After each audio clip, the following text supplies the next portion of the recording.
Hello friends, welcome to academies സിവിക്സിൻ്റെ പുതിയൊരു ക്ലാസ്സിലേക്ക് എല്ലാവർക്കും സ്വാഗതം. നമ്മളപ്പോൾ സിവിക്സുമായിട്ട് ബന്ധപ്പെട്ട ക്ലാസ്സുകൾ ഇന്ന് ആരംഭിക്കുകയാണ്. അതിൻ്റെ ആദ്യത്തെ ക്ലാസ്സാണ് നമ്മളിന്ന് ഡിസ്കസ് ചെയ്യാൻ പോകുന്നത്. ഇന്ന് നമുക്ക് ചർച്ച ചെയ്യാനുള്ള ടോപ്പിക് എന്താണെന്ന് വെച്ചാൽ പബ്ലിക് അഡ്മിനിസ്ട്രേഷൻ ആണ്. അതായത് പൊതുഭരണം എന്ന് നമ്മൾ മലയാളത്തിൽ പറയും. പബ്ലിക് അഡ്മിനിസ്ട്രേഷൻ അഥവാ പൊതുഭരണമെന്ന് നമ്മൾ മലയാളത്തിൽ പറയും. എന്താണ് പൊതുഭരണമെന്നും അതുമായിട്ട് ബന്ധപ്പെട്ട കാര്യങ്ങളൊക്കെയാണ് നമുക്കിന്ന് പറയാനുള്ളത്. എക്സാം പോയിന്റ് ഓഫ് വ്യൂ പലപ്പോഴും സിവിക്സുമായിട്ട് ബന്ധപ്പെട്ട് പൊതുഭരണത്തെ കുറിച്ചിട്ടും ആ രീതിയിലുള്ള കാര്യങ്ങളൊക്കെ ചോദിക്കാറുണ്ട്. വന്നിട്ടുള്ള പ്രധാനപ്പെട്ട കാര്യങ്ങളും എക്സാം പോയിന്റ് ഓഫ് വ്യൂ നിങ്ങൾ അറിഞ്ഞിരിക്കേണ്ട കാര്യമൊക്കെ നമ്മൾ ഈ ഒരു ക്ലാസ്സിലൂടെ ഡിസ്കസ് ചെയ്യുന്നതായിരിക്കും. ആദ്യം വരുന്ന കുറച്ച് ടോപ്പിക്സ് നമുക്ക് കണക്റ്റഡ് ആയിട്ട് വരുന്ന ടോപ്പിക്സ് ആണ്. പൊതുഭരണം, അതുപോലെ തന്നെ ബ്യൂറോക്രസി, അതുപോലെ തന്നെ സിവിൽ സർവീസ്, അതുമായിട്ട് ബന്ധപ്പെട്ട കാര്യങ്ങളൊക്കെ കണക്റ്റഡ് ആണ്. പൊതുഭരണം എന്താണെന്ന് നിങ്ങൾക്ക് മനസ്സിലാക്കി കഴിഞ്ഞാൽ തന്നെ നിങ്ങൾക്ക് കാര്യങ്ങൾ തിരിച്ചറിയാൻ പറ്റും. ഇനി അങ്ങോട്ട് പറയാൻ പോകുന്നത് ഇന്ന ടോപ്പിക്സ് ആയിരിക്കും എന്ന രീതിയിൽ നിങ്ങൾക്ക് മനസ്സിലാക്കാൻ പറ്റും. സോ നമ്മൾ ഇന്ന് പരിചയപ്പെടാൻ പോകുന്നത് പബ്ലിക് അഡ്മിനിസ്ട്രേഷൻ അഥവാ പൊതുഭരണത്തെക്കുറിച്ചാണ്. സോ ആദ്യം നിങ്ങൾക്ക് അറിയേണ്ട കാര്യം എന്താണ് പൊതുഭരണം എന്നല്ലേ. നമ്മൾ ഏതൊരു ടോപ്പിക്ക് പഠിക്കുന്ന സമയത്തും കൃത്യമായിട്ട് എന്താണ് ആ ഒരു ടോപ്പിക് എന്ന് നിങ്ങളുടെ മൈൻഡിൽ കൃത്യമായിട്ട് അടയാളപ്പെടുന്ന രീതിയിൽ നമ്മൾ പഠിച്ചു പോവാറുണ്ടല്ലേ. ആ രീതിയിൽ തന്നെയാണ് നമ്മൾ കറണ്ട് അഫയേഴ്സ് ആയിക്കഴിഞ്ഞാലും എക്കണോമിക്സ് ആയിക്കഴിഞ്ഞാലും ഇതുവരെ പോയിട്ടുണ്ടായിരുന്നത്. സോ ആ രീതിയിൽ തന്നെ നമ്മൾ പബ്ലിക് അഡ്മിനിസ്ട്രേഷൻ അഥവാ പൊതുഭരണവും ചർച്ച ചെയ്യാൻ പോവുകയാണ്. ആദ്യമായിട്ട് നമുക്ക് അറിയേണ്ടത് എന്താണ് പൊതുഭരണം, അതുപോലെ പബ്ലിക് അല്ലെങ്കിൽ പബ്ലിക് അഡ്മിനിസ്ട്രേഷൻ എന്ന രീതിയിലുള്ള കാര്യമാണല്ലേ. നമ്മുടെ ഇന്ത്യ എന്ന് പറയുന്ന രാജ്യം എടുത്ത് നോക്കുന്ന സമയത്ത് നമുക്ക് ഏത് രീതിയിലുള്ള ഭരണ സംവിധാനമാണ് ഇന്ത്യയിൽ കാണാൻ പറ്റുന്നത്? ഭരണ സംവിധാനം എന്ന് പറയുന്നത് എന്താണ്? ആ രാജ്യത്തെ ജനങ്ങളും അതുപോലെ ആ രാജ്യത്തെ ഭരിക്കുന്ന ഒരു വിഭാഗം ആളുകളും ഉണ്ടാവില്ല. ഭരണം ഇൻ ദ സെൻസ് നമുക്ക് രാജഭരണമുണ്ട്, ജനാധിപത്യമുണ്ട്, അതുപോലെ തന്നെ ഏകാധിപത്യ ഭരണം, ആ രീതിയിൽ പലതരം ഭരണങ്ങളുണ്ടല്ലേ. സോ നമ്മുടെ ഇന്ത്യയിൽ നിലവിലുള്ള ഭരണരീതി ഏതാണ്? ജനാധിപത്യ ഭരണരീതിയാണല്ലേ. ഇന്ത്യയിൽ നിലവിലുള്ളത് ജനാധിപത്യ ഭരണരീതി അഥവാ ഡെമോക്രാറ്റിക് കൺട്രിയാണ് നമ്മുടെ ഇന്ത്യ എന്ന് പറയുന്നത്. നമ്മുടെ രാജ്യത്ത് നിലവിലുള്ള സംവിധാനം എന്താണ്? ജനാധിപത്യ സംവിധാനമാണ്. ജനാധിപത്യ സംവിധാനമായിക്കോട്ടെ അല്ലെങ്കിൽ നമ്മൾ പറഞ്ഞതുപോലെ തന്നെ രാജഭരണമായിക്കോട്ടെ, എന്തായാലും അവിടെ എന്താണ്? അവിടെ ഭരിക്കുന്ന കുറച്ച് പേര് അല്ലെങ്കിൽ ഭരിക്കുന്ന ആളുകളും അതുപോലെ തന്നെ അതിൻ്റെ ഗുണഭോക്താക്കളായിട്ട് കുറച്ച് ആളുകളും വരുന്നുണ്ട് അല്ലേ. ജനാധിപത്യ സിസ്റ്റത്തിലാണെങ്കിൽ അവിടെ ഒരു സർക്കാർ അല്ലെങ്കിൽ അവിടെ ഒരു ഗവൺമെന്റും വരുന്നുണ്ട്. അതുപോലെ തന്നെ ഗുണഭോക്താക്കളായിട്ട് നമ്മളെ പോലെയുള്ള സാധാരണ ജനങ്ങളും വരുന്നുണ്ട്. ഇനി രാജഭരണമാണെങ്കിൽ രാജാവും അവരുടെ മന്ത്രിമാരും ആ ഒരു വിഭാഗം ആളുകളും അതിൻ്റെ ഗുണഭോക്താക്കളായിട്ട് ഈ പറഞ്ഞതുപോലെ തന്നെ സാധാരണ ജനങ്ങളും വരുന്നുണ്ട് അല്ലേ. സോ നമ്മൾ പറഞ്ഞതുപോലെ തന്നെ ആ ഒരു സിസ്റ്റം അതിപ്പോൾ ഗവൺമെന്റ്, നമുക്ക് നമ്മുടെ ഇന്ത്യ തന്നെ എടുത്തു പറയാം. രാജഭരണമൊക്കെ മാറ്റി നിർത്തട്ടെ, ഇന്ത്യ തന്നെ നമുക്ക് എടുത്തു പറയാം. ഇന്ത്യയിലെ തന്നെ ആ ഒരു ഗവൺമെന്റ് ഉണ്ടല്ല, ഗവൺമെന്റ് സംവിധാനങ്ങളും അതുപോലെ തന്നെ ഗുണഭോക്താക്കളായിട്ട് ജനങ്ങളും വരുന്നുണ്ട്. സോ ഈ ഒരു ഗവൺമെന്റും ജനങ്ങളെയും തമ്മിൽ കണക്ട് ചെയ്യണമെങ്കിൽ ഗവൺമെന്റ് പല കാര്യങ്ങളും സാധാരണ ജനങ്ങൾക്കായുള്ള ഒരുപാട് കാര്യങ്ങൾ ജനങ്ങൾക്ക് വേണ്ടിയിട്ട് ഗവൺമെന്റ് ആവിഷ്കരിക്കും അല്ലേ. സോ ഈ ഒരു കാര്യങ്ങൾ ഗവൺമെന്റ് എങ്ങനെ സാധാരണ ജനങ്ങളിലേക്ക് എത്തിക്കുന്നു, അതിനെയാണ് നമ്മൾ എന്ത് രീതിയിൽ പറയുന്നത്? പബ്ലിക് അഡ്മിനിസ്ട്രേഷൻ അഥവാ പൊതുഭരണം എന്ന രീതിയിൽ പറയുന്നത്. പോകെ പോകെ ആ ഒരു കാര്യങ്ങൾ പറയുമ്പോൾ ഡെഫിനിഷനൊക്കെ പറയുമ്പോൾ നിങ്ങൾക്ക് കാര്യം മനസ്സിലാവും. ഇവിടെ നമുക്ക് ഇത്ര മാത്രമേ മനസ്സിലാക്കാനുള്ളൂ. നമ്മുടെ രാജ്യത്ത് നിലവിലുള്ള ജനാധിപത്യ സംവിധാനമാണല്ലോ. ഇന്ത്യയിൽ നിലവിലുള്ളത് ജനാധിപത്യ സംവിധാനമാണ്. അതിനടിസ്ഥാനമാക്കിയിട്ട് എക്സാമ്പിൾ ഞാൻ പറഞ്ഞുതരാം. ജനങ്ങളുടെ ആവശ്യങ്ങൾ, ജനങ്ങൾക്ക് ഒരുപാട് ആവശ്യങ്ങളുണ്ടാവും. ഇപ്പോൾ ഭക്ഷണം, വളരെ പാവപ്പെട്ട ആളുകളാണെങ്കിൽ ഒരു നേരത്തെ ഭക്ഷണത്തിന് വേണ്ടിയിട്ട് അതിൻ്റെ ഇൻകം പോലും ഇല്ലാത്ത ആളുകളുണ്ടാവും. അതുപോലെ തന്നെ അവരുടെ പാർപ്പിട പ്രശ്നങ്ങൾ, കുടിവെള്ള പ്രശ്നം, അങ്ങനെ ഒരുപാട് പ്രശ്നങ്ങളുണ്ട് അല്ലേ. ജനങ്ങൾക്ക് ഒരുപാട് ആവശ്യങ്ങളും പ്രശ്നങ്ങളും ഉണ്ടാവും. സോ ഇങ്ങനെയുള്ള പ്രശ്നങ്ങൾ വേണ്ട വിധത്തിൽ മനസ്സിലാക്കിയിട്ട് ഇടപെടാൻ വേണ്ടിയുള്ളൊരു ഭരണ സംവിധാനമാണ് നമുക്ക് ആവശ്യം. നമ്മുടെ ഇന്ത്യയിൽ ഏത് രാജ്യമായിക്കോട്ടെ ആ ഒരു രാജ്യത്തുള്ള ഭരണ സംവിധാനം അല്ലെങ്കിൽ ഭരണം, പബ്ലിക് അഡ്മിനിസ്ട്രേഷൻ, പൊതുഭരണം എന്ന് പറയുന്നത് എന്തായിരിക്കണം അതിൻ്റെ ലക്ഷ്യം? ആ ഒരു രാജ്യത്തെ സാധാരണ ആളുകളുടെ പ്രശ്നങ്ങൾ മനസ്സിലാക്കിയിട്ട് അതിൽ ഇടപെട്ടിട്ട് അതിന് പരിഹാരം നൽകുന്ന ഒരു രീതിയിലുള്ളൊരു സിസ്റ്റം ആയിരിക്കണം അവിടെ ഉണ്ടാവേണ്ടതല്ലേ. അതായത് ഇപ്പോൾ ഗവൺമെൻറ് ആണ് നമ്മുടെ കേരളം ആയിക്കോട്ടെ, ഇന്ത്യ ആയിക്കോട്ടെ, അവിടെ സെൻട്രൽ ഗവൺമെൻറ് വരുന്നുണ്ട്. സംസ്ഥാനങ്ങൾക്ക് വേണ്ടിയിട്ടുള്ള സംസ്ഥാന ഗവൺമെൻറ് വരുന്നുണ്ട്. ഏത് ഗവൺമെൻറ് ആയിക്കോട്ടെ അവരുടെയൊക്കെ പരമമായ ലക്ഷ്യം എന്തായിരിക്കണം? ജനങ്ങളുടെ അടിസ്ഥാന പ്രശ്നങ്ങൾ മനസ്സിലാക്കിയിട്ട് അത് പരിഹരിക്കുക. സോ ഗവൺമെൻറ്റിൽ ഇപ്പോൾ മന്ത്രിമാർ 2-3 പേരുണ്ടായി കഴിഞ്ഞാൽ ഈ ഒരു അടിസ്ഥാന പ്രശ്നം നമുക്ക് പരിഹരിക്കാൻ പറ്റും. ഇപ്പോൾ കേരള സംസ്ഥാനത്തിൽ ഒരു മുഖ്യമന്ത്രിയുണ്ട്, 10-15 മന്ത്രിമാരും ഉണ്ടെന്ന് വിചാരിച്ചിട്ട് ആ മന്ത്രിമാർ മുഖ്യമന്ത്രി മാത്രം വിചാരിച്ചു കഴിഞ്ഞാൽ സാധാരണ ആളുകളുടെ പ്രശ്നങ്ങൾ പരിഹരിക്കാൻ പറ്റുമോ? പരിഹരിക്കാൻ പറ്റത്തില്ല അല്ലേ? അതിന് വളരെ വലിയൊരു നെറ്റ്വർക്ക് തന്നെ ആവശ്യമായിട്ടുണ്ട്. അങ്ങനെയുള്ള നെറ്റ്വർക്കിൻ്റെ ഭാഗമാവാൻ വേണ്ടിയിട്ടാണ് നിങ്ങളൊക്കെ ഇപ്പോൾ ഈ ഒരു എക്സാമിനൊക്കെ റെഡിയാകുന്നതല്ലേ? PSC പരീക്ഷകൾക്കൊക്കെ എന്താണ് നിങ്ങൾ റെഡിയാകുന്നത്? ഈ ഒരു നെറ്റ്വർക്ക്, അതായത് സാധാരണ ജനങ്ങൾക്ക് ഗവൺമെൻറ്റിൻ്റെ കാര്യങ്ങൾ എത്തിച്ച് നൽകാൻ വേണ്ടിയിട്ട് എന്താണ് നിങ്ങൾ അതിൻ്റെ ഭാഗമാവാൻ, ഗവൺമെൻറ് സർവീസിൻ്റെ ഭാഗമാവാൻ വേണ്ടിയിട്ടാണ് നിങ്ങൾ പഠിക്കുന്നല്ലേ?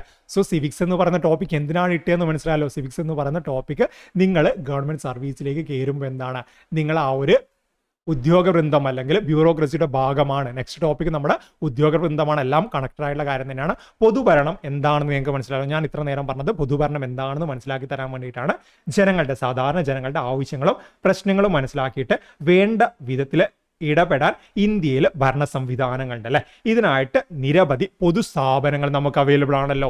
ഒരുപാട് പൊതുസ്ഥാപനങ്ങളുടെ എക്സാമ്പിൾ പറയുകയാണെങ്കിൽ ഗവൺമെൻറ് സ്കൂൾസ് ഉണ്ട്, അതുപോലെ ഹോസ്പിറ്റൽസ് ഉണ്ട്, കൃഷിഭവൻസ് ഉണ്ട്, പോലീസ് സ്റ്റേഷൻ, അങ്ങനെ ഒരുപാട് പൊതുസ്ഥാപനങ്ങളുണ്ട്. ഇതിൽ ഏതെങ്കിലും പൊതുസ്ഥാപനങ്ങളിലേക്ക് കയറാൻ വേണ്ടിയിട്ടുള്ള എക്സാമല്ലേ നിങ്ങൾ എഴുതുന്നത്? ഇപ്പോൾ SI ടെസ്റ്റ് ചെയ്യുന്നു പോലീസിലേക്ക് കയറാൻ വേണ്ടിയിട്ടാണ്, അല്ലെങ്കിൽ യൂണിവേഴ്സിറ്റി അസിസ്റ്റന്റ് എക്സാം, നമ്മുടെ യൂണിവേഴ്സിറ്റി അസിസ്റ്റന്റ് വിദ്യാഭ്യാസമായിട്ട് ബന്ധപ്പെട്ടിട്ടാണല്ലേ? അതിലെന്താണ്, ജനങ്ങൾക്ക് ആ ഒരു യൂണിവേഴ്സിറ്റിയുമായിട്ട് ബന്ധപ്പെട്ട് നിങ്ങൾക്ക് നിങ്ങളുടെ കടമകൾ നിർവഹിക്കാൻ പറ്റും, ഗവൺമെൻറ് സഹായിക്കാൻ പറ്റും, അതിലൂടെ ജനങ്ങൾക്ക് സേവനം ചെയ്ത് നൽകാൻ പറ്റും അല്ലേ? സോ നിങ്ങളെന്താണ്, ഈ ഒരു പൊതുഭരണം ജനങ്ങളിലേക്ക്, അതായത് ഈ ഒരു ഭരണകാര്യങ്ങളിലെ കാര്യങ്ങൾ ജനങ്ങളിലേക്ക് എത്തിക്കാൻ വേണ്ടിയിട്ട് ബ്യൂറോക്രസിയുടെ ഭാഗമാവാൻ നമുക്ക് വേണമെങ്കിൽ പറയാൻ പറ്റും. ഈ ഒരു എക്സാം കഴിഞ്ഞിട്ട് നമ്മുടെ ഒരു 100 പേര്, നമ്മുടെ ഒരു 100 സ്റ്റുഡൻസ് അല്ലെങ്കിൽ അതിലധികം സ്റ്റുഡൻസ് യൂണിവേഴ്സിറ്റി അസിസ്റ്റൻ്റായിട്ട് കയറി കഴിഞ്ഞാൽ നമുക്ക് പറയാൻ പറ്റും നമ്മുടെ അക്കാഡമീസിലെ സ്റ്റുഡൻസ് എന്താണ്, പൊതുഭരണം ജനങ്ങളിലേക്ക്, സാധാരണ ആളുകളിലേക്ക് ഭരണകാര്യങ്ങൾ എത്തിക്കാൻ വേണ്ടിയിട്ട് എന്താണ്, നമ്മുടെ ഉദ്യോഗവൃന്ദം അല്ലെങ്കിൽ ബ്യൂറോക്രസിയുടെ ഭാഗമാണ് എന്ന രീതിയിൽ നമുക്ക് പറയാൻ പറ്റും അല്ലേ? സോ അവിടെ എന്താണ് കാര്യം എന്ന് മനസ്സിലായല്ലോ. ജനങ്ങൾക്ക് വേണ്ടിയിട്ട് ഗവൺമെൻറ് പല കാര്യങ്ങളും നടപ്പിലാക്കുന്നുണ്ട്. അത് എത്തിക്കാൻ വേണ്ടിയിട്ട്, അത് കൃത്യമായിട്ട് ജനങ്ങളിലേക്ക് എത്തിക്കാൻ വേണ്ടിയിട്ട് ആ ഒരു കാര്യങ്ങളെ ഗവൺമെൻറ് നടപ്പിലാക്കുന്ന കാര്യങ്ങളെയാണ് നമ്മൾ പൊതുഭരണം എന്ന രീതിയിൽ പറയാൻ പറ്റുന്നത്. ഇപ്പോൾ ഓരോ സ്ഥാപനങ്ങൾ, നമ്മുടെ ഗവൺമെൻറ് ഒരുപാട് സ്ഥാപനങ്ങൾ, നമ്മൾ പറഞ്ഞതുപോലെ തന്നെ ഗവൺമെൻറ് ഹോസ്പിറ്റൽ, സ്കൂള്, കൃഷിഭവൻ, പോലീസ് സ്റ്റേഷൻ, അങ്ങനെയുള്ള ഒരുപാട് സ്ഥാപനങ്ങളുണ്ട് അല്ലേ? ഈ സ്ഥാപനങ്ങളൊക്കെ എന്താണ്, ഗവൺമെൻറ്റിൻ്റെ നിർദ്ദേശാനുസരണം വിവിധ പ്രവർത്തനങ്ങൾ ജനസേവനത്തിനായിട്ട് നടപ്പിലാക്കുന്നുണ്ട്. പോലീസ് എന്താണ്, ക്രമസമാധാനം പോലെയുള്ള കാര്യങ്ങൾ നടപ്പിലാക്കുന്നുണ്ട്. ഗവൺമെൻറ് ഹോസ്പിറ്റൽസിൽ സാധാരണ ആളുകളുടെ ആരോഗ്യ കാര്യങ്ങൾ പരിചരിക്കുന്നുണ്ട്. ഗവൺമെൻറ് സ്കൂൾസിൽ എന്താണ്, വിദ്യാഭ്യാസം, അടിസ്ഥാന വിദ്യാഭ്യാസ കാര്യങ്ങൾ, അതിന് ഗവൺമെൻറ് എന്താണ്, സ്കൂൾസിൽ ഗവൺമെൻറ് അധ്യാപകരെ ആവശ്യമുണ്ട്, അല്ലെങ്കിൽ അസിസ്റ്റന്റ് ആ രീതിയിലുള്ള ആളുകളെ ആവശ്യമുണ്ട്. ഹോസ്പിറ്റലാണെങ്കിൽ ഡോക്ടേഴ്സ്, സ്റ്റാഫ്, നേഴ്സ്, അങ്ങനെയുള്ള കാര്യങ്ങളും മറ്റു കാര്യങ്ങൾക്ക് വേണ്ടി ആളെ ആവശ്യമുണ്ട്. കൃഷിഭവനിലാണെങ്കിൽ കൃഷിയുമായിട്ട് ബന്ധപ്പെട്ട കാര്യങ്ങൾ നൽകാൻ പറ്റുന്ന ആളുകളെ ആവശ്യമുണ്ട്. സോ എന്താണ്, ഗവൺമെൻറ് ഇതിന് വേണ്ടിയിട്ടൊക്കെ നിയോഗിക്കുന്ന കുറച്ച് ഗ്രൂപ്പ് ഓഫ് പീപ്പിൾ ഉണ്ട്. അതിന് നമ്മൾ നെക്സ്റ്റ് ക്ലാസ്സിലായിട്ട് ബ്യൂറോക്രസി എന്താണെന്ന് ഇവിടെ പറയും. ഇവിടെ ബ്യൂറോക്രസിയും എല്ലാം കണക്റ്റഡ് ആണ്. ഞാൻ തുടക്കത്തിൽ പറഞ്ഞതുപോലെ തന്നെ പബ്ലിക് അഡ്മിനിസ്ട്രേഷൻ അഥവാ പൊതുഭരണം എന്ന് പറയുന്നത് എന്താണെന്ന് മനസ്സിലായാലും നിങ്ങൾക്ക് ജനങ്ങളുടെ ആവശ്യങ്ങളും പ്രശ്നങ്ങളും മനസ്സിലാക്കിയിട്ട് വേണ്ട വിധത്തിൽ ഇടപെടാൻ വേണ്ടിയിട്ട് ഇന്ത്യയിൽ ഭരണ സംവിധാനങ്ങൾ നിലവിലുണ്ടല്ലേ? അതിനെ തന്നെ നമുക്ക് ചുരുക്കിയിട്ട് പൊതുഭരണം എന്ന രീതിയിൽ പറയാൻ പറ്റും. ചുരുക്കത്തിൽ നിലവിലുള്ള നിയമങ്ങൾ, നയപരിപാടികൾ, വികസന പദ്ധതികൾ അതൊക്കെ നടപ്പിലാക്കാനുള്ള ഭൗതിക സാഹചര്യങ്ങളും മനുഷ്യ വിഭവങ്ങളും ഫലപ്രദമായിട്ട് വിനിയോഗിക്കുന്നതിനാണ് നമുക്ക് പൊതുഭരണം എന്ന് പറയുന്ന ഒരു കൺസെപ്റ്റ് വരുന്നതല്ലേ? നമ്മുടെ രാജ്യത്ത് നിലവിലുള്ള നിയമങ്ങളായിക്കോട്ടെ, നയപരിപാടികളായിക്കോട്ടെ, വികസന പദ്ധതികളായിക്കോട്ടെ, ഇതൊക്കെ ആരാവിഷ്കരിക്കും? ഒന്നുകിൽ നമ്മുടെ സെൻട്രൽ ഗവൺമെൻറ് അല്ലെങ്കിൽ സംസ്ഥാന ഗവൺമെൻറ്. സോ ഇതെന്താണ്, ഇത് ഗവൺമെൻറ് നല്ല രീതിയിൽ നടപ്പിലാക്കണമല്ലേ? അതിന് ഗവൺമെൻറ് എന്ത് വേണം, ഭൗതിക സാഹചര്യങ്ങളായാലും മനുഷ്യ വിഭവങ്ങളായാലും ഗവൺമെൻറ്റിന് ആവശ്യമാണല്ലേ? സോ ഇതൊക്കെ കൂടി ചേർന്നതിനാണ് നമ്മൾ എന്ത് രീതിയിൽ പറയുന്നത്, പൊതുഭരണം എന്ന രീതിയിൽ പറയാൻ നമുക്ക് പറ്റുന്നത്. സോ നമ്മൾ ഇത്ര നേരം പറഞ്ഞു, ഹോസ്പിറ്റല്, സ്കൂള്, പോലീസ് സ്റ്റേഷൻ, അങ്ങനെയുള്ള കാര്യങ്ങളൊക്കെ പറഞ്ഞു അല്ലേ? ഈ പറയുന്ന കാര്യങ്ങളൊക്കെ എന്തിൻ്റെ ഭാഗമാണ്, പൊതുഭരണത്തിൻ്റെ ഭാഗമാണല്ലേ? സിമ്പിളി നമുക്ക് അങ്ങനെയും തിരിച്ചും പറയാൻ പറ്റും. നമ്മുടെ ഗവൺമെൻറ് ഹോസ്പിറ്റലായിക്കോട്ടെ, പ്രൈവറ്റ് അല്ല, ഗവൺമെൻറ് ഹോസ്പിറ്റലായിക്കോട്ടെ, ഗവൺമെൻറ് സ്കൂൾസ് ആയിക്കോട്ടെ, പോലീസ് സ്റ്റേഷൻ ആയിക്കോട്ടെ, ഇതൊക്കെ എന്തിൻ്റെ ഭാഗമാണ്, പൊതുഭരണമാണല്ലേ?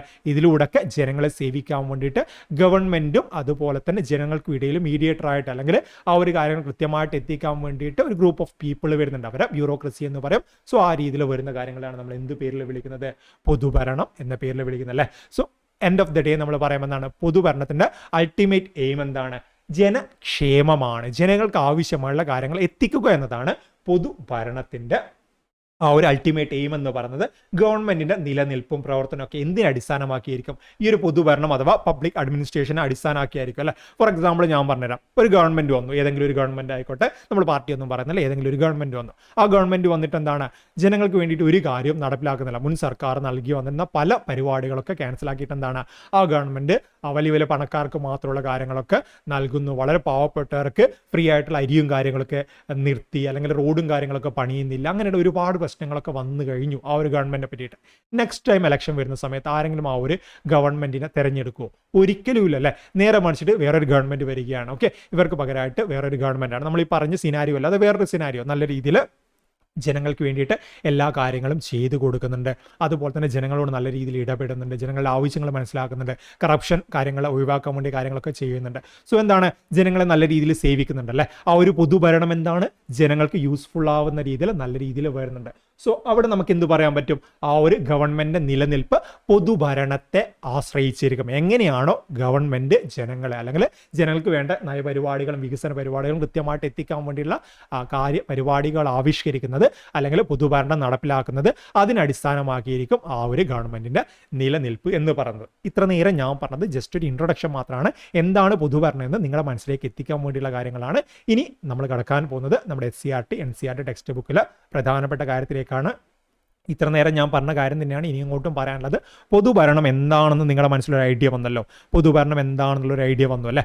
ഗവൺമെന്റ് നിലനിൽപ്പ് പൊതുഭരണത്തിലാണെന്ന് ഞാൻ പറഞ്ഞപ്പോൾ തന്നെ നിങ്ങളുടെ മനസ്സിൽ കാര്യം വന്നു. ഗവൺമെന്റ് നല്ല രീതിയിലുള്ള നയപരിപാടികളും വികസന പരിപാടികളും ജനങ്ങളിലേക്ക് എത്തിച്ചിട്ടില്ലെങ്കിൽ, ഗവൺമെന്റ് ഭരണകാര്യങ്ങൾ കൃത്യമായിട്ട് നല്ല രീതിയിൽ എത്തിച്ചിട്ടില്ലെങ്കിൽ ഗവൺമെന്റ് എന്താണ്, സസ്റ്റെയിൻ ചെയ്യാൻ പറ്റില്ല, അല്ലെങ്കിൽ നിലനിൽപ്പ് ഉണ്ടാവില്ല അല്ലേ. സോ ഇത് എത്തിക്കാൻ വേണ്ടിയിട്ട് എന്താണ്, നമുക്കൊരു ബ്യൂറോക്രസി അല്ലെങ്കിൽ ഉദ്യോഗസ്ഥ വൃന്ദമുണ്ട്. അത് നമ്മൾ നെക്സ്റ്റ് ക്ലാസ്സിൽ പറയുന്നതായിരിക്കും. മൊത്തത്തിൽ നമ്മൾ ഇപ്പോൾ തീർക്കുന്നില്ല. ഇപ്പം നമുക്ക് ഒരുപാട് കാര്യങ്ങൾ ഈ ഒരു ക്ലാസ് തന്നെ പറയാനുണ്ട്. ഓക്കെ, ഒരുപാട് കാര്യങ്ങൾ പറയാണ്ട് എക്സാം പോയിന്റ് ഓഫ് വ്യൂ ആയിട്ട്.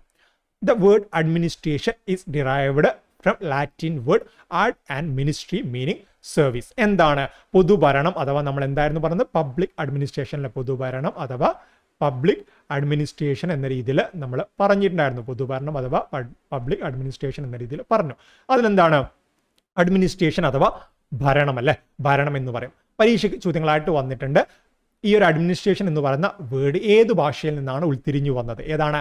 ലാറ്റിൻ ഭാഷയാണല്ലേ. ലാറ്റിൻ ഭാഷയാണ് അഡ്മിനിസ്ട്രേഷൻ എന്ന് പറയുന്ന ആ ഒരു വേർഡ്. ആഡ് അതുപോലെ മിനിസ്ട്രി, എന്താണ് ആഡ് അതുപോലെ മിനിസ്ട്രി എന്ന് പറയുന്ന രണ്ട് ലാറ്റിൻ വാചകങ്ങളിൽ നിന്നാണ് ഇത് വന്നത്. സോ അഡ്മിനിസ്ട്രേഷൻ എന്ന് പറയുന്നത് എന്താണ്, മീനിങ് സർവീസ് എന്നാണ്. ഓക്കെ, സർവീസ് എന്നാണ്, ഭരണം സർവീസ്. അതും ചോദിച്ചിട്ടുണ്ട്. അഡ്മിനിസ്ട്രേഷനിൽ നമ്മുടെ ആ ഒരു മിനിസ്ട്രി എന്ന് പറയുന്ന ആഡ് മിനിസ്ട്രി എന്ന് പറയുന്ന ആ ഒരു ടേം എന്താണ് മീൻ ചെയ്യുന്നത്? സർവീസ്, അല്ലെങ്കിൽ മലയാളത്തിൽ നമുക്ക് എങ്ങനെ പറയാൻ പറ്റും? സേവനം. ഇതും മറ്റൊരു ചോദ്യമാണ്, ഓർത്തു വയ്ക്കണം. സേവനം എന്നാണ് മീനിങ്. അഡ്മിനിസ്ട്രേഷൻ എന്ന് പറയുന്ന വേർഡ് ആഡ് അതുപോലെ മിനിസ്ട്രി എന്ന് പറയുന്ന രണ്ട് ലാറ്റിൻ വേർഡ്സിൽ നിന്നുമാണ് ഒത്തുചേർന്നിട്ടുള്ളത്. ഇതിൽ അഡ്മിനിസ്ട്രേഷൻ എന്ന് പറയുന്ന സർവീസാണ്. നമ്മൾ പൊതുഭരണം എന്ന രീതിയിൽ പറയുന്നുണ്ടെങ്കിൽ പോലും സർവീസ് എന്നാണ് അതിൻ്റെ മീനിങ്. സേവനം എന്നാണ് ആ ഒരു വാക്കിൻ്റെ അർത്ഥം. ഇനി ഈ ഒരു അഡ്മിനിസ്ട്രേഷൻ എന്ന് പറയുന്ന വേർഡ് ഏത് ഭാഷയിൽ നിന്ന് വന്നു എന്ന് ചോദിച്ചിട്ട് അതിൻ്റെ മീനിങ് എന്താണെന്ന് ചോദിച്ചു കഴിഞ്ഞാൽ, ഇതിൽ പറഞ്ഞതിൽ നമ്മുടെ ഭരണം എന്ന് പറയുന്ന കാര്യം ഇല്ലാലോ എന്ന രീതിയിൽ ചിന്തിക്കേണ്ട. ഭരണം എന്ന് പറയുന്ന സേവനമാണല്ലേ, ജനപ്രതിനിധികളൊക്കെ ചെയ്യുന്ന സേവനമാണ്. Administration in simple words means looking after people four managing things. എന്താണ്, സാധാരണ ആളുകൾക്ക് കാര്യങ്ങൾ മാനേജ് ചെയ്യാൻ വേണ്ടിയിട്ട് നടപ്പിലാക്കുന്ന, അല്ലെങ്കിൽ അവരുടെ കാര്യങ്ങൾ കൃത്യമായിട്ട് മുന്നോട്ടേക്ക് പോകാൻ വേണ്ടിയിട്ടാണ് ഈ ഒരു അഡ്മിനിസ്ട്രേഷൻ. എന്ത് കാര്യമായി കഴിഞ്ഞാൽ നമ്മളെന്താണ്, ഒരു അഡ്മിനിസ്ട്രേറ്റീവ് ബോഡി എന്താണ്, നല്ല രീതിയിൽ ആ ഒരു സ്ഥാപനത്തിന് നടത്തിപ്പിന് വേണ്ടിയിട്ടാണ് ആ ഒരു അഡ്മിനിസ്ട്രേറ്റീവ് ബോഡി നമ്മൾ സ്ഥാപിക്കുന്നത് അല്ലേ. Public administration refers to an activity in which government is involved. So പൊതുഭരണം, അഡ്മിനിസ്ട്രേഷൻ എന്ന് പറയുമ്പോൾ നമുക്ക് എന്ത് വേണമെങ്കിലും ആവാം. അഡ്മിനിസ്ട്രേഷൻ ഇപ്പോൾ ഒരു ഗവൺമെൻറ്റുമായിട്ട് ബന്ധപ്പെട്ട കാര്യങ്ങൾ തന്നെ വേണമെന്നില്ല, പ്രൈവറ്റ് അഡ്മിനിസ്ട്രേഷൻ ആവാം. പ്രൈവറ്റ് കമ്പനീസിൽ അഡ്മിനിസ്ട്രേറ്റേഴ്സ് ഉണ്ടല്ലേ. അല്ലാതെ പബ്ലിക് അഡ്മിനിസ്ട്രേഷൻ എന്ന് പറയുമ്പോൾ എന്താണ്, പൊതുഭരണമാണ്. അവിടെ ഗവൺമെൻറ് എന്ന് പറയുന്ന ആ ഒരു കാര്യം കടന്നു വന്നു. ഓക്കെ, പബ്ലിക് അഡ്മിനിസ്ട്രേഷൻ എന്ന് പറയുമ്പോൾ എന്താണ്, ഗവൺമെൻറ് ഈസ് ഇൻവോൾവ്ഡ്. ആ ഒരു ആക്ടിവിറ്റിയിൽ ആര് വന്നിട്ടുണ്ട്, നമ്മുടെ ഗവൺമെൻറ്. അതിപ്പോൾ സംസ്ഥാനമായിക്കോട്ടെ, അതുപോലെ തന്നെ സെൻട്രൽ ആയിക്കോട്ടെ, ഏതായിക്കോട്ടെ, ഗവൺമെൻറ് അവിടെ വന്നിട്ടുണ്ട്. So it can be said that the word public administration has gained more importance in the context of government activities. So നമ്മൾ തുടക്കത്തിൽ പറഞ്ഞതുപോലെ തന്നെ ഗവൺമെൻറ് സാധാരണ ജനങ്ങൾക്ക് വേണ്ടിയിട്ട് നടപ്പിലാക്കുന്ന നയപരിപാടികളും വികസന കാര്യങ്ങളും എല്ലാത്തിനും നമുക്ക് ചേർത്തിട്ട് എന്താണ്, അവർ എങ്ങനെ മുന്നോട്ടേക്ക് പോകുന്നു, അതിൻ്റെ അടിസ്ഥാനത്തിൽ നമുക്ക് പൊതുഭരണത്തെ നിർവചിക്കാൻ പറ്റും അല്ലേ. ഈ ഒരു പൊതുഭരണത്തെ കുറച്ച് പേര് സ്ഥാപിച്ചിട്ടുണ്ട്. അതായത് ചില ഡെഫിനിഷനൊക്കെ കൊടുത്തിട്ടുണ്ട്. ഇവിടെ നമ്മുടെ മഹാത്മാഗാന്ധി അടക്കം കുറച്ച് ഡെഫിനിഷനൊക്കെ കൊടുത്തിട്ടുണ്ട്. അത് ഓരോരുത്തർ കൊടുത്ത ഡെഫിനിഷൻ പരീക്ഷയ്ക്ക് വരാറുണ്ട്. ആദ്യം നമ്മൾ നോക്കാൻ പോകുന്നത് ലൂതർ ഗുള്ളിക്ക് പറഞ്ഞ കാര്യമാണ്. ലൂതർ ഗുള്ളിക്ക് പൊതുഭരണം അല്ലെങ്കിൽ പബ്ലിക് അഡ്മിനിസ്ട്രേഷൻ എന്താണെന്ന് സ്ഥാപിച്ചിട്ടുണ്ട്. ലൂതർ ഗുള്ളിക്ക് എന്ന് പറയുന്നത് ആദ്യകാലത്ത് ഒരു ചിന്തകനായിരുന്നു. അദ്ദേഹം പറഞ്ഞത് എന്താണ്? Public administration is a branch of administrative science that deals with the government as and is therefore primarily concerned with the executive branch through which work of government is carried. ഇവിടെ ഒരു mistake ഉണ്ട്. Mistake അല്ല, actually നമ്മൾ അങ്ങോട്ട് പറയുമ്പോൾ നിങ്ങൾക്ക് correct ചെയ്യാൻ പറ്റും. എക്സിക്യൂട്ടീവ് ബ്രാഞ്ച് എന്ന് പറഞ്ഞു അല്ലേ. നമ്മുടെ ഒരു ഗവൺമെൻറ്റുമായിട്ട് ബന്ധപ്പെട്ട് പ്രധാനമായിട്ട് 3 ബ്രാഞ്ചസ് ഉണ്ട്. ഒന്ന് ലെജിസ്ലേറ്റീവ് ബ്രാഞ്ച്, മറ്റൊന്ന് എക്സിക്യൂട്ടീവ് ബ്രാഞ്ച്, മറ്റൊന്ന് ജുഡീഷ്യൽ ബ്രാഞ്ച് അല്ലേ. ലെജിസ്ലേറ്റീവ് എന്ന് പറയുമ്പോൾ നിയമപരമായുള്ള കാര്യങ്ങൾ, നിയമനിർമ്മാണം അതുപോലെയുള്ള കാര്യങ്ങൾ. എക്സിക്യൂട്ടീവ് എന്ന് പറയുമ്പോൾ കാര്യനിർവഹണ ബ്രാഞ്ചാണ്, വിഭാഗമാണ് എക്സിക്യൂട്ടീവ്. ഇനി ജുഡീഷ്യറി എന്താണ്? നമ്മുടെ ജുഡീഷ്യറി എന്ന് പറയുമ്പോൾ നിയമപരമായുള്ള കാര്യങ്ങളല്ല, നീതി അങ്ങനെയുള്ള കാര്യങ്ങളൊക്കെ വരുന്നതാണ് judiciary. So legislative, executive, judiciary, ആ രീതിയിൽ 3 ബ്രാഞ്ചസ് ഉണ്ടെന്ന് നമുക്കറിയാം. ഇതിൽ എക്സിക്യൂട്ടീവ് ബ്രാഞ്ചുമായിട്ട് അതിൻ്റെ പ്രവർത്തനവുമായിട്ട് ബന്ധപ്പെട്ടിരിക്കുന്നു എന്ന രീതിയിൽ നമ്മൾ പറഞ്ഞതുപോലെ തന്നെ അല്ലേ. അതായത് ഗവൺമെൻറ്റിനെ ജനങ്ങളെ കണക്ട് ചെയ്യാൻ വേണ്ടിയിട്ട് ഗവൺമെൻറ് ജനങ്ങൾക്ക് വേണ്ടിയിട്ട് ആവിഷ്കരിക്കുന്ന ആ ഒരു നയപരിപാടികൾ എങ്ങനെയാണോ അത് കൃത്യമായിട്ട് ജനങ്ങളിലേക്ക് എത്തിക്കാൻ വേണ്ടി അതിനെയാണ് നമ്മൾ പൊതുഭരണം എന്ന രീതിയിൽ പറയുന്നത്. അതാര് പറഞ്ഞു? ലൂതർ ഗുള്ളിക്ക് പറഞ്ഞാണല്ലേ. പബ്ലിക് അഡ്മിനിസ്ട്രേഷൻ എന്നത് ഭരണശാസ്ത്രത്തിൻ്റെ ഒരു ഭാഗമാണ്. അത് ഗവൺമെൻറ് ബന്ധപ്പെട്ടിരിക്കുന്ന ഒന്നാണ് ഗവൺമെന്റ്. പൊതുഭരണം എന്ന് പറഞ്ഞാൽ നമ്മൾ പറഞ്ഞല്ലോ, പൊതു എന്ന് പറഞ്ഞു കഴിഞ്ഞാൽ അവിടെ എന്താണ്? ഗവൺമെന്റ് വന്നു അല്ലേ. അതിനാൽ ഗവൺമെന്റിന്റെ പ്രവർത്തനം നടക്കുന്ന എക്സിക്യൂട്ടീവ് ബ്രാഞ്ച്, ഇവിടെ എന്താണ്? എക്സിക്യൂട്ടീവ് ബ്രാഞ്ച് മാത്രമേ പറയുള്ളൂ. ലെജിസ്ലേറ്റീവ് ബ്രാഞ്ചും അതുപോലെ ജുഡീഷ്യറും ഇവിടെ പറയുന്നില്ല. പ്രാഥമികമായിട്ട് എന്തുമായിട്ട് ബന്ധപ്പെട്ടിരിക്കുന്നു എന്നാണ് ലൂതർ ഗുള്ളിക്ക് പറഞ്ഞത്. ലൂതർ ഗുള്ളിക്ക് പറഞ്ഞത് നമ്മുടെ പബ്ലിക് അഡ്മിനിസ്ട്രേഷൻ പൊതുഭരണം എന്ന് പറയുന്നത് ഗവൺമെന്റിന്റെ എക്സിക്യൂട്ടീവ് ബ്രാഞ്ചുമായിട്ട് കാര്യനിർവഹണ വിഭാഗം എന്ന് നമുക്ക് പറയാൻ പറ്റും. കാര്യനിർവഹണ വിഭാഗം എന്ന് പറയാൻ പറ്റും. അതുമായിട്ട് ബന്ധപ്പെട്ടിരിക്കുന്നു എന്ന രീതിയിൽ പറഞ്ഞിട്ടുണ്ട്. പിന്നീട് അങ്ങോട്ട് നമ്മൾ വൈഡായിട്ട് ചിന്തിക്കുന്ന സമയത്ത് എന്താണ് അതിൽ ലെജിസ്ലേറ്റീവും അതുപോലെ തന്നെ ജുഡീഷ്യറും കടന്നു വരുമെന്ന് നമുക്ക് മനസ്സിലാക്കാൻ പറ്റും. നമുക്കിവിടെ ഇത് മാത്രമേ പറയാനുള്ളൂ. ഈ ഒരു ഡെഫിനിഷൻ തന്നിട്ട് ആര് പറഞ്ഞു എന്ന രീതിയിൽ ചോദിച്ചു കഴിഞ്ഞാൽ ലൂതർ ഗുള്ളിക്കാണെന്ന് പറഞ്ഞാൽ മതി. അല്ലാതെ ഇത് കീറി മുറിച്ച് ചോദിക്കാനുള്ള സാധ്യതയൊന്നുമില്ല. ആ രീതിയിൽ നിന്ന് എന്തായാലും ചോദ്യം വരില്ല. ലൂതർ ഗുള്ളിക്കാണ് ഈ ഒരു കാര്യം പറഞ്ഞത് എന്ന് മാത്രം നിങ്ങൾ അറിഞ്ഞു വെച്ചാൽ മതി. അതുപോലെ തന്നെ പബ്ലിക് അഡ്മിനിസ്ട്രേഷനുമായിട്ട് ബന്ധപ്പെട്ടിട്ട് എൻ ഗ്ലാഡം പറഞ്ഞൊരു വേർഡ്സ് ഉണ്ട്. ഗ്ലാഡം പറഞ്ഞത് പ്രീവിയസ് ഇയറിൽ വന്ന കാര്യമാണ്. ഓക്കെ, പ്രീവിയസ് ഇയറിൽ വന്നതാണ്. പൊതുഭരണം അഥവാ പബ്ലിക് അഡ്മിനിസ്ട്രേഷനുമായിട്ട് ബന്ധപ്പെട്ടിട്ട് എൻ ഗ്ലാഡം പറഞ്ഞതും നമ്മൾ പറഞ്ഞ സെയിം കാര്യം തന്നെയാണ്. Public administration is concerned with the administration of government. എന്താണ് നമ്മൾ നേരത്തെ പറഞ്ഞല്ലേ, ഗവൺമെന്റ് ഭരണവുമായിട്ട് ബന്ധപ്പെട്ടിരിക്കുന്നു. അതായത് ഗവൺമെന്റ് പൊതു ഭരണം എന്ന് പറയുമ്പോൾ എന്താണ്? ഗവൺമെന്റുമായിട്ട് ബന്ധപ്പെട്ടിരിക്കുന്നല്ല. വെറും അഡ്മിനിസ്ട്രേഷൻ എന്ന രീതി പറഞ്ഞു കഴിഞ്ഞാൽ അവിടെ ഗവൺമെന്റ് കടന്നു വരണമെന്നില്ല. ബട്ട് പബ്ലിക് എന്ന് പറയുന്ന ആ ഒരു വാചകം നമ്മൾ അവിടെ ചേർത്ത് കഴിഞ്ഞാൽ പൊതുഭരണം എന്ന് പറഞ്ഞാൽ അതെന്താണ്? ഗവൺമെന്റിന്റെ ഭരണവുമായിട്ട് ബന്ധപ്പെട്ടിരിക്കുന്നു, ഗവൺമെന്റ് സേവനവുമായിട്ട് ബന്ധപ്പെട്ടിരിക്കുന്നു എന്ന് എൻ ഗ്ലാഡൻ പറഞ്ഞിട്ടുണ്ട്. ഇത് എന്താണ്? നമ്മുടെ പ്രീവിയസ് ഇയർ ക്വസ്റ്റൻ ആണല്ലേ. പ്രീവിയസ് ഇയർ ക്വസ്റ്റൻ ആണ്. ഇനിയും ഈ ഒരു ചോദ്യം വരും. അപ്പോൾ നിങ്ങൾ കൃത്യമായിട്ട് എഴുതണം. എൻ ഗ്ലാഡൻ ആണ് public administration is concerned with the administration of government എന്ന രീതിയിൽ പറഞ്ഞതെന്ന് എഴുതണം. Okay, public administration is effective utilization of men and materials for the implementation of existing laws, governmental policies, programs and developmental projects. അതായത് government പൊതുഭരണം എന്ന് പറഞ്ഞാൽ എന്താണ്? Effective utilisation ഒക്കെ ആണല്ലേ. എന്തിൻ്റെ എഫക്റ്റീവ് യൂട്ടിലൈസേഷൻ ആണ്? മെൻ, അതായത് മനുഷ്യ വിഭവം, അതുപോലെ തന്നെ മറ്റ് മെറ്റീരിയൽസ്, ഫിസിക്കൽ മെറ്റീരിയൽസ് അല്ല, ഭൗതിക കാര്യങ്ങൾ, അതുപോലെ ഇംപ്ലിമെന്റേഷൻ ഓഫ് എക്സിസ്റ്റിംഗ് ലോസ്. നമ്മുടെ ലോസ് ഒക്കെ നടപ്പിലാക്കുന്ന ആരാണ്? ലോസ് ഒക്കെ നടപ്പിലാക്കുന്നത് പോലീസും കാര്യങ്ങളൊക്കെയാണല്ലോ. അവരാണ് ഈ ഒരു ലോസുമായിട്ട് ബന്ധപ്പെട്ട കോടതി അങ്ങനെയുള്ള കാര്യങ്ങളൊക്കെ വരുന്നുണ്ട്. സോ ഗവൺമെന്റിന്റെ പോളിസീസ്, ഗവൺമെന്റ് നയപരിപാടികൾ, ഗവൺമെന്റ് പറയുകയാണ് എല്ലാവർക്കും 2 രൂപയ്ക്ക് അരി നൽകുകയാണ്. BPL വരുന്ന എല്ലാവർക്കും അരി നൽകുകയാണ്. ഈ മന്ത്രിമാർക്ക് നേരിട്ട് പോയിട്ട് അരി കൊടുക്കാൻ പറ്റില്ല അല്ലേ. അതിന് വേണ്ടിയിട്ട് റേഷൻ കടകൾ, അതൊക്കെ ആരാണ്? അതൊക്കെ നമ്മുടെ ഈ പറഞ്ഞ പൊതുഭരണത്തിന്റെ വിഭാഗങ്ങളാണ്. Government policies, programmes and development project. ചുരുക്കി പറഞ്ഞു കഴിഞ്ഞാൽ ഗവൺമെന്റ് എന്തൊക്കെ നടപ്പിലാക്കുന്നുണ്ട്, ഗവൺമെന്റ് നയപരിപാടികളും വികസന പരിപാടികളും നിയമ കാര്യങ്ങളും എല്ലാം നടപ്പിലാക്കണമെങ്കിൽ അവിടെ മീഡിയേറ്റർ ആയിട്ട് ഒരു വിഭാഗം വേണം. അത് നമ്മുടെ ഉദ്യോഗസ്ഥ വൃന്ദമൊക്കെയാണ്. സോ ഇതൊക്കെ ചേർന്ന് കഴിഞ്ഞാണ് നമ്മൾ എന്ത് പേരിൽ വിളിക്കുന്നത്? പൊതുഭരണം, പബ്ലിക് അഡ്മിനിസ്ട്രേഷൻ എന്ന രീതിയിൽ വിളിക്കുന്നത്. Governmental institution are part of public administration. ഏതൊരു ഗവൺമെന്റ് സ്ഥാപനം എടുത്ത് നോക്കിക്കഴിഞ്ഞാലും അതൊക്കെ എന്താണ്? പബ്ലിക് അഡ്മിനിസ്ട്രേഷൻ പൊതുഭരണത്തിന്റെ ഭാഗമാണല്ലേ. ഇപ്പോൾ ഗവൺമെന്റ് സ്കൂൾ എടുത്തു, അതുപോലെ തന്നെ ഗവൺമെന്റ് ഹോസ്പിറ്റൽസ് എടുത്തു, അതുപോലെ തന്നെ മറ്റേതെങ്കിലും ഗവൺമെന്റ് സ്ഥാപനങ്ങൾ നമ്മൾ എടുത്തു കഴിഞ്ഞാൽ അതൊക്കെ എന്താണ്? അവിടെയൊക്കെ ആളുകളെ നിയോഗിച്ചിട്ടുള്ളത് ഗവൺമെന്റ് പറയുന്ന ജനങ്ങൾക്ക് വേണ്ടിയുള്ള സേവനങ്ങൾ കൃത്യമായിട്ട് എത്തിച്ച് നൽകാൻ വേണ്ടിയിട്ടാണ്. സോ അവർക്ക് എന്തിന്റെ ഭാഗമാണ്? പബ്ലിക് അഡ്മിനിസ്ട്രേഷൻ അഡ്മിനിസ്ട്രേഷൻ അഥവാ പൊതുഭരണത്തിൻ്റെ ഭാഗമാണല്ലേ. ഞാനിങ്ങനെ ഡീറ്റെയിൽ ആയിട്ട് പറയാനുള്ള കാരണം എന്താണെന്ന് വെച്ചാൽ പൊതുഭരണം ഇതുവരെ ഒരു ടോപ്പിക്ക് പോലും ഇതുവരെ നോക്കാത്ത ആളുകളുണ്ടെങ്കിൽ അവർക്ക് മനസ്സിലാകാൻ വേണ്ടിയിട്ടാണ്. ഇതിലും പല രീതിയിലുള്ള ആളുകളുണ്ടാവും. ചില ആളുകൾ ഓൾറെഡി എന്താണ് പൊതുഭരണം എന്ന രീതിയിലൊക്കെ മനസ്സിലാക്കിയിട്ട് കലക്കി പഠിച്ചു വന്ന ആളുകളായിരിക്കും. അല്ലാതെയുള്ള എന്താണ് പൊതുഭരണം എന്ന് ഇതുവരെ കേട്ടിട്ട് പോലും ഇല്ലാത്ത ആളുകളുണ്ടാവും. സോ അങ്ങനെയുള്ള ആളുകളെ കൂടെ പരിഗണിച്ചിട്ടാണ് ഞാൻ പറയുന്നത്. ഓൾറെഡി പൊതുഭരണം എന്താണെന്നൊക്കെ അറിയുന്ന ആളുകളും അഡീഷണൽ ഫാക്ട്സിന് മാത്രം വന്ന ആളുകൾ ഉണ്ടെങ്കിൽ അവർ നിരാശരാകേണ്ട. നമ്മൾ അങ്ങോട്ടേ കാര്യങ്ങൾ പറയുന്നുണ്ട്. ബട്ട് നമുക്ക് എല്ലാവരെയും കൺസിഡർ ചെയ്യേണ്ട ആ രീതിയിൽ നമുക്ക് പോവാം. സിവിക്സ് എന്നൊക്കെ പറയുന്നത് നമുക്ക് ഇതിന് മുന്നേ അത്രത്തോളം പരിചിതമല്ലാത്ത ടോപ്പിക്സ് ആണ്. സെപ്പറേറ്റ് ആയിട്ട് ടോപ്പിക്കൊക്കെ ആയിട്ട് വന്നിട്ട് അടുത്താണ് വന്നത്. സോ അതുകൊണ്ട് തന്നെ നമുക്ക് കൃത്യമായിട്ട് തന്നെ കാര്യങ്ങൾ പറയണം. അതുകൊണ്ടാണ് ഞാൻ ഇങ്ങനെ എലാബറേറ്റ് ചെയ്തിട്ട് പോകുന്നത്. ബോറടിക്കേണ്ട ആവശ്യമില്ല. നിങ്ങൾക്ക് ഓൾറെഡി നല്ല രീതിയിൽ അറിയുന്നതാണെങ്കിൽ കുറച്ച് ഭാഗങ്ങൾ നിങ്ങൾ സ്കിപ്പ് ചെയ്താൽ മതി. അറിയാത്ത ആളാണെങ്കിൽ ബേസിക് ആയിട്ടുള്ള ഐഡിയ നിങ്ങൾക്ക് തീർച്ചയായിട്ടും ലഭിക്കുന്നതായിരിക്കും. Okay, the function for the welfare of people. നമ്മൾ ഓൾറെഡി പറഞ്ഞു അല്ലേ, ഇതിൻ്റെ എൻഡ് ഓഫ് ദ ഡേ എന്ന് പറയുന്നത് എന്താണ്? പൊതുഭരണത്തിൻ്റെ ലക്ഷ്യം വെൽഫെയർ ഓഫ് പീപ്പിളാണ്. ജനക്ഷേമമാണ് ലക്ഷ്യം എന്ന് പറഞ്ഞ ജനക്ഷേമമാണ് പൊതുഭരണത്തിൻ്റെ അടിസ്ഥാന ലക്ഷ്യം. ആ രീതിയിൽ ചിലപ്പം ചോദ്യം വരും. അതായത് എന്താണ് പൊതുഭരണത്തിൻ്റെ അടിസ്ഥാന ലക്ഷ്യം? ജനക്ഷേമം അഥവാ വെൽഫെയർ ഓഫ് ദ പീപ്പിൾ ആണല്ലേ. An administrative system is needed for government to exist and function. ഒരു അഡ്മിനിസ്ട്രേറ്റീവ് സിസ്റ്റമാണ് പൊതുഭരണത്തിൻ്റെ ഭാഗമായിട്ടൊരു അഡ്മിനിസ്ട്രേറ്റീവ് സിസ്റ്റം. അതാണ് നമ്മൾ നേരത്തെ പറഞ്ഞ അഡ്മിനിസ്ട്രേറ്റീവ് ഭാഗങ്ങളിലെ, അതായത് ഉദ്യോഗസ്ഥ വൃന്ദം എന്ന രീതിയിൽ നമ്മൾ പറയും. ബ്യൂറോക്രസി എന്ന് നമുക്ക് പറയാൻ പറ്റും. ഓക്കെ, ബ്യൂറോക്രസി നമ്മൾ അടുത്ത ക്ലാസ്സിൽ പറയും. അതൊക്കെ തീർച്ചയായിട്ടും കൃത്യമായിട്ട് പറഞ്ഞു പോകുന്നതായിരിക്കും. സോ മലയാളത്തിൽ കൊടുത്തിട്ടുണ്ട്. മലയാളത്തിൽ കൊടുത്ത കാര്യങ്ങൾ നോക്കാം. എൻ ഗ്ലാഡൻ പറഞ്ഞ കാര്യം പ്രീവിയസ് ഇയറിലെ കാര്യമാണ് ഇവിടെ കൊടുത്തത്. പൊതുഭരണം എന്നാൽ ഗവൺമെൻറ് ഭരണത്തെ സംബന്ധിക്കുന്നതാണ്. ആര് പറഞ്ഞു? എൻ ഗ്ലാഡൻ പറഞ്ഞു. അങ്ങനെ പരീക്ഷയ്ക്ക് എഴുതിയാൽ മതി. നിങ്ങൾ പൊതുഭരണത്തെ വിശകലനം ചെയ്ത പാശ്ചാത്യ ചിന്തകനായ ഗ്ലാഡന്റെ നിർവചനമാണ് ഇവിടെ നൽകിയത്. ഓക്കെ, പാശ്ചാത്യ ചിന്തകനാണ് എൻ ഗ്ലാഡൻ എന്ന് പറഞ്ഞ അദ്ദേഹത്തിന്റെ നിർവചനമാണ് അവിടെ കൊടുത്തത്. ഇതിൽ നിന്നും പൊതുഭരണത്തിന്റെ പ്രധാന മേഖല ഗവൺമെന്റ് ഭരണമാണെന്ന് മനസ്സിലാക്കാം. പൊതുഭരണം എന്ന് പറഞ്ഞാൽ ഗവൺമെന്റിനെ സംബന്ധിക്കുന്നതാണ്, ഗവൺമെന്റ് ഭരണത്തെ സംബന്ധിക്കുന്നതാണെന്ന് അദ്ദേഹം പറഞ്ഞു കഴിഞ്ഞാൽ നമുക്ക് മനസ്സിലാക്കാൻ പറ്റും അല്ലേ.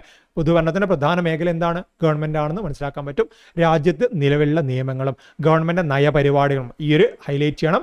രാജ്യത്ത് നിലവിലുള്ള നിയമങ്ങളും ഗവൺമെന്റിന്റെ നയപരിപാടികളും വികസന പദ്ധതികളും നടപ്പിലാക്കുന്നതിന് വേണ്ടിയുള്ള ഭൗതിക സാഹചര്യങ്ങളും മനുഷ്യ വിഭവങ്ങളും ഫലപ്രദമായിട്ട് വിനിയോഗിക്കുന്നതിനെ നമ്മൾ പൊതുഭരണം എന്ന് പറയും. എന്താണ് പൊതുഭരണം?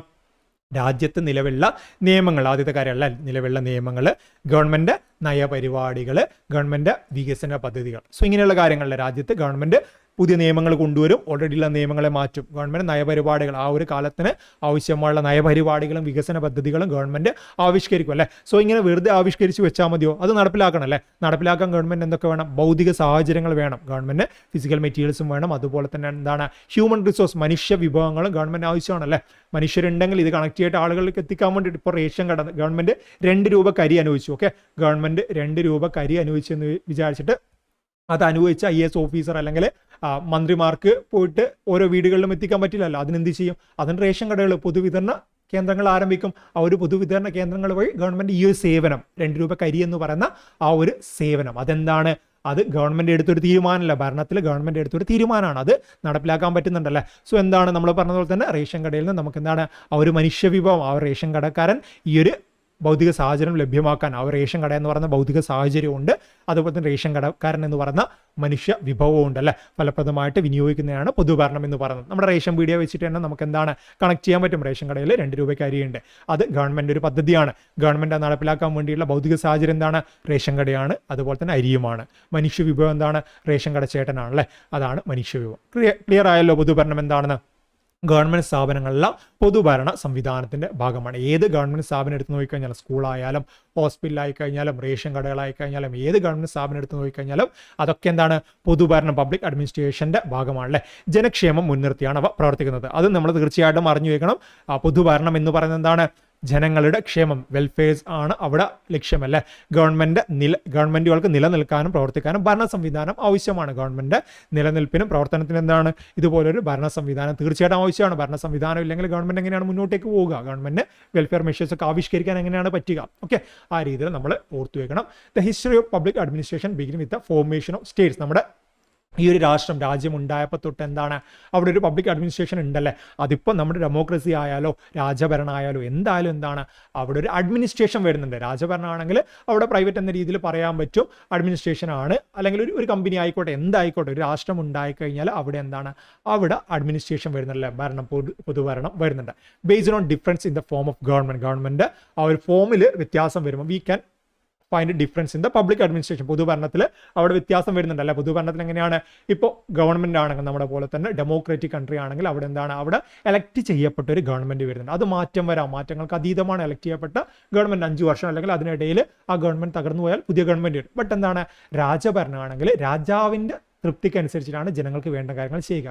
രാജാവ് പറയുകയാണ് നിങ്ങളെല്ലാവരും ഇന്ന് അരി കഴിച്ചാൽ മതി, അല്ലെങ്കിൽ ഇന്ന വസ്ത്രം ധരിച്ചാൽ മതി. അത് രാജാവ് പറഞ്ഞു കഴിഞ്ഞാൽ അവിടെ തീരുമാനം അന്തിമമാണ്. നേരെ മറിച്ചിട്ട് ഗവൺമെന്റിന് നിങ്ങളെല്ലാവരും ഇന്ന് അരി കഴിച്ചാൽ മതി, നിങ്ങളെല്ലാവരും ഇന്ന ഭക്ഷണം കഴിച്ചാൽ മതി, ഇന്ന വസ്ത്രം ഇട്ടാൽ മതി എന്ന് ഗവൺമെന്റ് പറയാൻ യാതൊരുവിധ അധികാരമില്ല. അങ്ങനെ പറഞ്ഞിട്ടുണ്ടെങ്കിൽ നെക്സ്റ്റ് ഡേ തന്നെ പ്രൊട്ടസ്റ്റ് ആയിട്ട് വരും അല്ലേ. അത് ജനങ്ങളുടെ അധികാരമാണ്. നേരെ മറിച്ച് നമ്മുടെ രാജഭരണത്തിൽ ഇതുപോലെയുള്ള പോകാനുള്ള ഒരു വഴിയും നമുക്കില്ല. നമ്മളങ്ങനെ പോയാൽ എന്താണ് തലയൊക്കെ വെട്ടുമല്ലേ.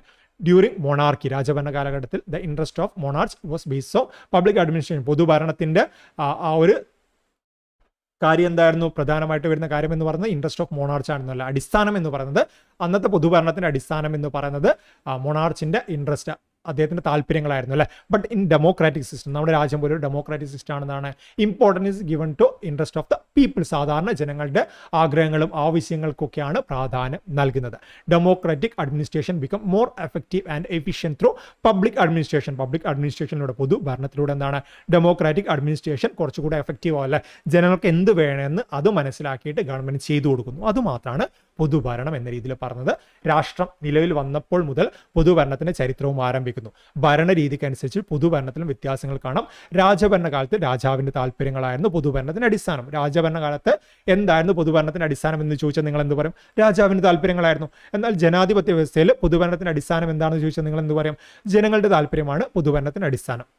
ജനാധിപത്യ ഭരണം കൂടുതൽ ഫലപ്രദവും കാര്യക്ഷമവുമായത് പൊതുഭരണ സംവിധാനത്തിലൂടെയാണല്ലേ. ഈ ഒരു പൊതുഭരണ സംവിധാനം ഉള്ളത് കൊണ്ടാണ് ജനങ്ങളുടെ ആവശ്യങ്ങൾ മനസ്സിലാക്കാനും ആ ഒരു ആവശ്യങ്ങൾ കൃത്യമായിട്ട് ചെയ്തു കൊടുക്കാനും ഗവൺമെന്റിന് സാധിക്കുന്നത്.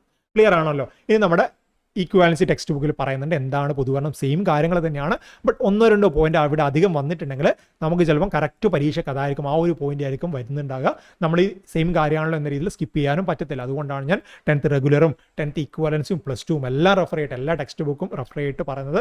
നമുക്ക് മെയിനായിട്ട് മറ്റ് പുസ്തകങ്ങൾ നമ്മൾ റെഫർ ചെയ്യണം എന്ന രീതിയിലൊക്കെ പറയുന്നുണ്ടെങ്കിലും നിങ്ങൾ സോഷ്യൽ സ്റ്റഡീസ്, അതായത് സോഷ്യൽ വർക്ക്, അതുപോലെ തന്നെ ബിസിനസ് സ്റ്റഡീസ്, അങ്ങനെയുള്ള ടെക്സ്റ്റൊക്കെ നോക്കുകയാണെങ്കിൽ ആ ഒരു പുസ്തകങ്ങളിലൊക്കെ ഉള്ളതൊക്കെ തന്നെ ഈ ഒരു കാര്യങ്ങൾ തന്നെയാണ്. നമ്മൾ കുറച്ചുകൂടെ വൈഡായിട്ട് റിസേർച്ച് ചെയ്താൽ മതി. കുറച്ചുകൂടെ വൈഡായിട്ട് റിസേർച്ച് ചെയ്ത് കഴിഞ്ഞാൽ നിങ്ങൾക്ക് ഏതാണ്ട് ഒരു 5ാം ക്ലാസ് തൊട്ടിട്ട് 12ാം ക്ലാസ് വരെ ടെക്സ്റ്റ് ബുക്ക് തന്നെ എല്ലാ കാര്യങ്ങളും കാണാൻ പറ്റും. അല്ലാതെ പ്രത്യേകിച്ചൊരു പുറമേയുള്ള പുസ്തകങ്ങളെ ആശ്രയിക്കണം എന്നില്ല. പുറമേയുള്ള പുസ്തകങ്ങളിലും ഇത് തന്നെയാണ് പറയുന്നത്. അല്ലാതെ അവരുടേതായിട്ടുള്ള ഇഷ്ടപ്രകാരം പുസ്തകങ്ങൾ അച്ചടിക്കുന്നല്ല, അവർ എടുക്കുന്ന ടെക്സ്റ്റ് ബുക്ക് തന്നെയാണ്.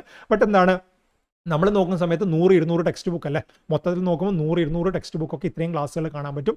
അതൊക്കെ നമുക്ക് പഠിക്കാൻ പറ്റില്ല. ബട്ട് അങ്ങനെയുള്ള കാര്യങ്ങൾ പുതിയ റാങ്ക് ഫയലൊക്കെ നമ്മൾ കാണുമ്പോൾ നമ്മൾ കുറച്ചുകൂടെ സിമ്പിളായിട്ട് പഠിക്കും. ബട്ട് ഞാനിങ്ങനെ ചെയ്ത കാര്യങ്ങൾ പരമാവധി നമ്മുടെ ടെക്സ്റ്റ് ബുക്കിൽ പറഞ്ഞ കാര്യങ്ങൾ മാത്രമാണ് ഇവിടെ ആഡ് ചെയ്യുള്ളത്. ഓക്കെ, എന്താണ് പൊതുഭരണം?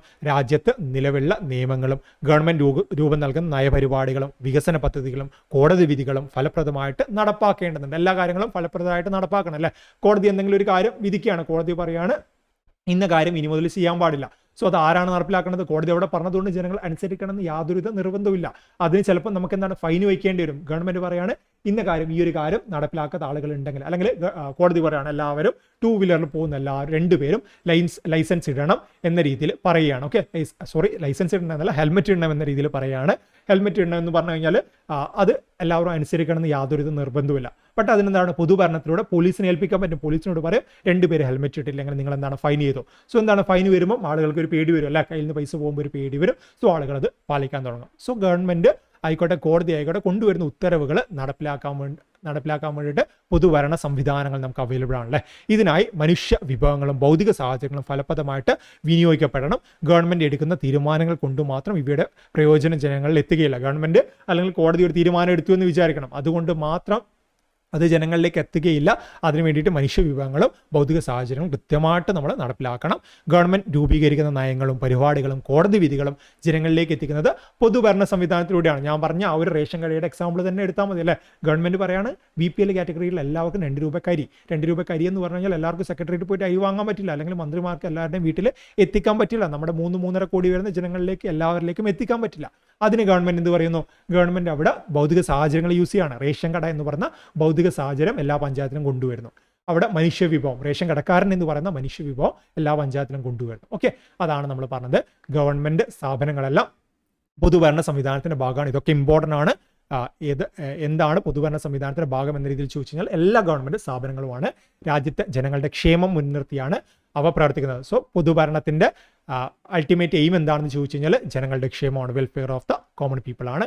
ഗവൺമെൻറ് നിലനിൽക്കാനും പ്രവർത്തിക്കാനും ഭരണ സംവിധാനം ആവശ്യമാണ്. നമുക്കറിയാം ഗവൺമെൻറ് പ്രവർത്തനത്തിലൊക്കെ ഈ ഒരു പൊതുഭരണ സംവിധാനം ആവശ്യമാണല്ലേ. പൊതുഭരണം എത്രമാത്രം കാര്യക്ഷമമാവുന്നു അത്രമാത്രം ഫലപ്രദമായ രീതിയിൽ ഗവൺമെൻറ് സേവനങ്ങൾ ജനങ്ങളിലേക്ക് എത്തിക്കും. നമ്മൾ ഈ പറഞ്ഞതുപോലെ തന്നെ റേഷൻ കടയുടെ കാര്യം തന്നെ എല്ലാ പഞ്ചായത്തിലും റേഷൻ കട സ്ഥാപിച്ചിട്ടുണ്ട്. ബട്ട് പകുതി പഞ്ചായത്തിൽ മാത്രം മനുഷ്യവിഭവം എത്തിച്ചിട്ടില്ലെങ്കിൽ അവസ്ഥ എന്താണ്? എല്ലാ സ്ഥലങ്ങളിലും എത്തില്ല അല്ലേ. സോ കൃത്യമായിട്ട് ഫലപ്രദമായുള്ള രീതിയിൽ പൊതുഭരണം നടപ്പിലാക്കുകയാണെങ്കിൽ എന്താണ്? ജനങ്ങളിലേക്ക് എല്ലാ സേവനങ്ങളും എത്തും. അതായത് ഗവൺമെൻറ്റുകളുടെ വിജയവും പരാജയവും പൊതുഭരണത്തിൻ്റെ കാര്യക്ഷമത അധിഷ്ഠിതമാണ്. അതായത് ഈ ഒരു ഗവൺമെൻറ്, ഇപ്പോൾ നിലവിലുള്ള ഗവൺമെൻറ് അടുത്ത 5 വർഷം കൂടെ ഭരിക്കണമെങ്കിൽ എന്താണ്? അവരുടെ പൊതുഭരണം, ജനങ്ങളെ സേവനം കൃത്യമായിട്ട് നല്ല രീതിയിലായിരിക്കണം. എങ്കിൽ മാത്രമേ അവർക്ക് തുടരാൻ പറ്റൂ. മോസ്റ്റ് ഓഫ് ദ കേസിൽ വളരെ മോശമായ രീതിയിൽ ജനങ്ങളെ ബുദ്ധിമുട്ടിച്ച് കഴിഞ്ഞാൽ ജനങ്ങൾ പിന്നെ തിരഞ്ഞെടുക്കില്ല അല്ലേ. പൊതുഭരണത്തിൻ്റെ സമീപനങ്ങളിൽ ഭരണരീതിക്കനുസരിച്ച് മാറ്റം വരുന്നു. ഭരണരീതി നമ്മൾ പറഞ്ഞതുപോലെ തന്നെ ജനങ്ങളെ ബുദ്ധിമുട്ടിച്ചിട്ട് ഒരു സേവനവും നൽകാതെ ബുദ്ധിമുട്ടിച്ച് ഭരിച്ചു കഴിഞ്ഞാൽ ജനങ്ങൾ പ്രതികരിക്കും അല്ലെ. ജനാധിപത്യ ഭരണരീതിയിൽ ജനക്ഷേമപരമായുള്ള പ്രവർത്തനങ്ങൾക്ക് മുൻതൂക്കം ലഭിക്കുന്നു. എന്നാൽ രാജഭരണത്തിൽ രാജാവിൻ്റെ താല്പര്യങ്ങൾക്ക് പ്രാധാന്യം ലഭിക്കുന്നു. ആ ഒരു കാര്യമൊക്കെ നോട്ട് ചെയ്യണം. ഇനി ഈ ഒരു പൊതുഭരണം അല്ലെങ്കിൽ പബ്ലിക് അഡ്മിനിസ്ട്രേഷൻ്റെ പ്രധാനപ്പെട്ട ഇമ്പോർട്ടൻസ്, അതായത് പ്രധാനപ്പെട്ട കാര്യങ്ങൾ എന്തൊക്കെയാണെന്ന് നോക്കാം. നമ്മളിപ്പോൾ പറഞ്ഞ കാര്യം തന്നെയാണ്. അതൊക്കെ ഒരു പോയിന്റ് ആയിട്ട് ടെക്സ്റ്റ് ബുക്ക് കൊടുത്തു എന്ന് മാത്രമേ ഉള്ളൂ. Government try to find solution to various problem and ensure the welfare of the people through the public administration. നമ്മൾ പറഞ്ഞതുപോലെ തന്നെ സാധാരണ ആളുകളുടെ പ്രശ്നം എന്താണ്? 3.5 കോടി ജനങ്ങളിൽ 50 ലക്ഷം ജനങ്ങൾ, 3.5 കോടി ജനങ്ങളിൽ 50 ലക്ഷം ജനങ്ങൾ പട്ടിണി പാവങ്ങളാണ്. അവർക്ക് ഒരു മാസം അവർക്ക് ആവശ്യമുള്ള ഭക്ഷണം പോലും ലഭ്യമാകുന്നില്ലെന്ന് കണ്ടു കഴിഞ്ഞാൽ ആ ഒരു 50 ലക്ഷം ജനങ്ങൾക്ക് ഫ്രീ ആയിട്ട് അരി നൽകുക എന്നത് ഗവൺമെന്റിന്റെ നിർബന്ധമായിട്ട് നൽകേണ്ട കാര്യമാണല്ലേ. സോ അത് എന്തിലൂടെ സ്വായത്തമാക്കാൻ പറ്റും? പബ്ലിക് അഡ്മിനിസ്ട്രേഷനിലൂടെ സ്വായത്തമാക്കാൻ പറ്റും. അങ്ങനെ പറ്റുന്ന കാര്യങ്ങൾ എന്തൊക്കെയാണെന്ന് നോക്കാം. പ്രൊവൈഡ്സ് ഗുഡ്സ് ആൻഡ് സർവീസ്, സാധനങ്ങളും സേവനങ്ങളും ലഭ്യമാക്കാൻ പറ്റും അല്ലേ. പൊതുഭരണത്തിലൂടെ ആവശ്യമുള്ള സാധനങ്ങളും സേവനങ്ങളും. ഫോർമുലേറ്റ് ഗവൺമെന്റ് പോളിസീസ് പൊതുഭരണത്തിലൂടെ ആവിഷ്കരിക്കും, എന്നിട്ടത് എത്തിക്കും സാധാരണ ആളുകളിലേക്ക്. Ensure welfare of the people, നമ്മുടെ ഈ ഒരു എക്കണോമി, ഈ ഒരു സൊസൈറ്റിയിൽ ഇത്ര പാവപ്പെട്ടവരുണ്ടെങ്കിൽ അവർക്ക് വേണ്ട കാര്യങ്ങൾ ആവിഷ്കരിക്കാൻ പറ്റണം. Find out solution to public issues, പൊതു പ്രശ്നങ്ങൾക്ക്. ഇപ്പോൾ പട്ടിണി പാവങ്ങൾ അല്ലെങ്കിൽ റോഡ് സംവിധാനം ഇല്ല, വൈദ്യുതി ഇല്ല, അങ്ങനെയുള്ള പൊതു പ്രശ്നങ്ങൾക്ക് എന്താണ് പരിഹാരം കണ്ടെത്താൻ പറ്റണം. പൊതുഭരണത്തിന്റെ പ്രാധാന്യം എന്താണ്? ജനങ്ങളുടെ വിവിധ പ്രശ്നങ്ങൾക്ക് പരിഹാരം കാണാനും ജനക്ഷേമം ഉറപ്പാക്കാനുമാണ് പൊതുഭരണത്തിലൂടെ ഗവൺമെന്റുകൾ ശ്രമിച്ചുകൊണ്ടിരിക്കുന്നത്. പൊതുഭരണത്തിന്റെ പ്രാധാന്യം ഒരു പദസൂര്യനിൽ നൽകിയിട്ട് സാധനങ്ങളും സേവനങ്ങളും ലഭ്യമാക്കും. ഇപ്പോൾ നമ്മുടെ റേഷൻ കട തന്നെ അവിടെയുള്ള സാധനങ്ങളും സേവനങ്ങളും ലഭ്യമാക്കുന്നു. ഗവൺമെന്റ് എന്ത് ചെയ്യുന്നു? നയങ്ങൾ രൂപപ്പെടുത്തുന്നല്ല. ഗവൺമെന്റ് പുതിയ പോളിസീസ് ഒക്കെ വരുമ്പോൾ അത് ഗവൺമെന്റ് രൂപപ്പെടുന്നു, പൊതുഭരണത്തിലൂടെ രൂപപ്പെടുത്തുന്നു.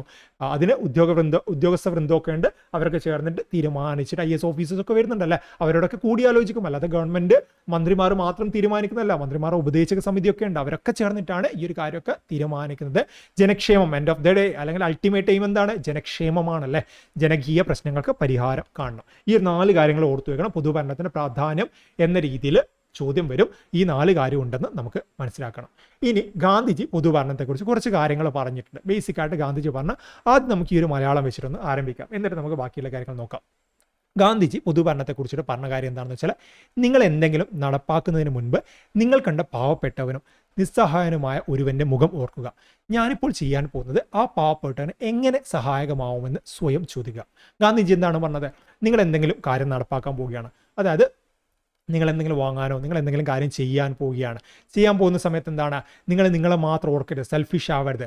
ഒരു പാവപ്പെട്ടൻ, വളരെ പാവപ്പെട്ടൻ, ആഹാരത്തിന് പോലും ഗതിയില്ലാത്തൊരു പാവപ്പെട്ടൻ്റെ മുഖം ഓർക്കുക നിങ്ങളെ. സോ നിങ്ങൾ ചെയ്യാൻ പോകുന്ന കാര്യം ആ ഒരു പാവപ്പെട്ടൻ എങ്ങനെ സഹായമാവുന്നു എന്ന രീതിയിൽ സ്വയം ചോദിക്കണം അല്ലേ. ഇപ്പം നമ്മളിപ്പോൾ ചെയ്യാൻ പോകുന്ന എന്തെങ്കിലും ഒരു കാര്യമുണ്ട്. സോ അത് നമ്മളിങ്ങനെ ചിന്തിച്ച് കഴിഞ്ഞാൽ നമ്മൾ വിചാരിക്കണം, ഓക്കെ എൻ്റെ കയ്യിലുള്ള ഇത്ര രൂപ ചിലവാക്കിയിട്ട് 100 പേർക്ക് ഭക്ഷണം നൽകാം എന്ന രീതിയിൽ ഞാൻ ചിന്തിച്ച് കഴിഞ്ഞാൽ വളരെ പാവപ്പെട്ട 100 പേർക്ക് ഭക്ഷണം ലഭിക്കും അല്ലേ. സോ അത് തന്നെയാണ് പൊതുഭരണത്തിലൂടെ നമ്മൾ ലക്ഷ്യമാക്കേണ്ടത്. ഗവൺമെന്റിനോടാണ് ഗാന്ധിജി പറയുന്നത് ഗവൺമെന്റ് എന്തെങ്കിലും ഒരു കാര്യം ചെയ്യുന്നുണ്ട്. ഓക്കെ, പൊതുഭരണത്തിലൂടെ ഗവൺമെന്റ് എന്തെങ്കിലും ചെയ്യുന്നുണ്ടെങ്കിൽ ഗവൺമെന്റ് ചിന്തിക്കണം ഈ നമ്മൾ ചെയ്യാൻ പോകുന്ന കാര്യങ്ങൾ. ഇപ്പോൾ ഫോർ എക്സാമ്പിൾ ഞാൻ പറഞ്ഞുതരാം, ഗവൺമെന്റ് തീരുമാനിക്കുകയാണ് പ്രതിമ പണിയണമെന്ന്, 1000 കോടി മുടക്കിയിട്ട് പ്രതിമ പണിയണം. ആ ഒരു പ്രതിമ പണിയുന്നതിലൂടെ സാധാരണക്കാർക്ക് ഏതെങ്കിലും രീതിയിലുള്ള കാര്യമുണ്ടോ എന്ന രീതിയിൽ ചിന്തിക്കണം അല്ലേ. കാര്യമുണ്ട് എന്ന് വെച്ച് കഴിഞ്ഞാൽ കാര്യമുണ്ട്, സാധാരണക്കാർക്കല്ല. നമ്മുടെ രാജ്യത്തിന്റെ ആ ഒരു അഭിമാനം, ഇന്ത്യ എന്ന് പറയുന്ന രാജ്യത്ത് ഇന്ന കാര്യമുണ്ട്, ലോകത്തിലെ ഏറ്റവും വലുത് ഇവിടെയാണെന്ന രീതിയിൽ പറയാൻ പറ്റും. നേരെ മറിച്ചിട്ട് പലരും കളിയാക്കിയിട്ടൊക്കെ പറയാറുണ്ട് ആ ഒരു പണം പാവപ്പെട്ടവർ കൊടുത്തുകൂടെ എന്ന രീതിയിൽ പറയാറുണ്ട്. ബട്ട് ഗാന്ധിജി പറഞ്ഞ ആ ഒരു കാര്യങ്ങൾ കൂട്ടി വായിക്കുമ്പോൾ നമുക്ക് മനസ്സിലാക്കാൻ പറ്റും അല്ലേ. ആ ഒരു 1000 കോടി 3000 കോടി നമ്മൾ ചിലവഴിക്കുന്ന സമയത്ത് എന്താണ് അത് നമ്മുടെ ഏതെങ്കിലും രീതിയിലുള്ള വെൽഫെയർ മെഷീറിന് ഉപയോഗിച്ചിട്ടുണ്ടായിരുന്നെങ്കിൽ എത്രയോ പേർക്ക് പട്ടിണി മാറ്റാമായിരുന്നു, അല്ലെങ്കിൽ ആ രീതിയിൽ ചിന്തിക്കാമായിരുന്നു. ബട്ട് എല്ലാ കാര്യങ്ങളും ഒരു രാജ്യം വന്ന സമയത്ത് വേണം, നമുക്ക് അതിനെ കുറ്റം പറയാൻ പറ്റത്തില്ല. Okay, Gandhiji about public administration, Gandhiji പൊതുഭരണത്തെക്കുറിച്ച് പറഞ്ഞ എന്താണ്, Gandhiji expected the protection of the interest of all through public administration. പൊതുഭരണത്തിലൂടെ ആ രാജ്യത്തെ ഏത് രാജ്യമായിക്കോട്ടെ, ഇന്ത്യ ആയിക്കോട്ടെ ഏത് രാജ്യമായിക്കോട്ടെ, ആ രാജ്യത്തുള്ള എല്ലാ സാധാരണക്കാരായിട്ടുള്ള ആളുകൾക്കും കാര്യങ്ങൾ ലഭിക്കണം എന്ന രീതിയിൽ പറയുന്നുണ്ട്. But there are a number of person in our society who require special consideration and protection. അതായത് ചില വിഭാഗങ്ങളുണ്ട് അല്ലേ, ചില വിഭാഗങ്ങൾ വളരെ പാവപ്പെട്ട ആളുകൾ അല്ലെങ്കിൽ ഫിസിക്കലി ഡിസേബിൾഡ് ആയിട്ടുള്ള ആളുകളുണ്ട്. അവർക്ക് എന്താണ് നമ്മൾ സാധാരണ ആളുകളെ പോലെ അവർക്ക് ജോലി ചെയ്യാനോ അല്ലെങ്കിൽ ഏൺ ചെയ്യാനോ പറ്റില്ല. അവർക്ക് എന്താണ്, അവർക്ക് സ്പെഷ്യൽ പ്രൊട്ടക്ഷൻ, അവരെ വിവിധ കാറ്റഗറിയിൽ ഉൾപ്പെടുത്തിയിട്ട് സ്പെഷ്യൽ പ്രൊട്ടക്ഷൻ നൽകണം. അതും ഗാന്ധിജി പറഞ്ഞിട്ടുണ്ട്. He opinion that public administration should consider the specially and protect dum. അവരെ പ്രത്യേക പരിഗണനയോടെ കണ്ടെത്തിയിട്ട് എന്താണ് അവർക്ക് വേണ്ട പരീക്ഷ നൽകണം എന്ന് പറഞ്ഞിട്ട് Gandhiji's concept of Gram Swaraj influenced India's outlook of public administration to a great extent. മറ്റൊരു പ്രീവിയസ് ക്വസ്റ്റൻ ആണ്, ഗാന്ധിജിയുടെ ഏതാശയമാണ് പൊതുഭരണത്തെ സ്വാധീനിച്ചിട്ടുള്ള എന്ന രീതിയിൽ ചോദ്യം വന്നിട്ടുണ്ട്. ഗ്രാമ സ്വരാജ് ആണല്ലേ, ഗാന്ധിജിയുടെ ഗ്രാമ സ്വരാജ് എന്ന് പറയുന്ന ആശയമാണ് പൊതുഭരണത്തെ സ്വാധീനിച്ചിട്ടുള്ള പ്രധാനപ്പെട്ട കൺസെപ്റ്റ് എന്ന് പറയുന്നത്. Okay, local government institutes were constituted on this base. നമ്മുടെ തദ്ദേശ സ്വയംഭരണ സ്ഥാപനങ്ങൾ ഗ്രാമ സ്വരാജ് എന്ന് പറയുന്ന ആശയത്തിലൂടെയാണല്ലേ. ഗാന്ധിജി തന്നെ പറഞ്ഞിട്ടുണ്ട് ഇന്ത്യയുടെ ആത്മാവ് എവിടെയാണെന്നാണ് ഗാന്ധിജി പറഞ്ഞത്, ഗ്രാമങ്ങളിലാണെന്നാണ് അല്ലേ. ആ രീതിയിൽ പറഞ്ഞത് നമ്മുടെ വികസനം എവിടെ നിന്ന് ആരംഭിക്കണം, ഗ്രാമങ്ങളിൽ നിന്നും ആരംഭിക്കണമെന്ന് മഹാത്മാഗാന്ധിജി പറഞ്ഞിട്ടുണ്ട്. I will give A talisman whenever you are in doubt or when the self become too much with you, apply the following test. Recall the face of the poorest and the weakest man ആയിക്കോട്ടെ woman ആയിക്കോട്ടെ whom you may have seen, and ask yourself if the step you contemplate is going to be of any use to him. Will he or she gain anything by it?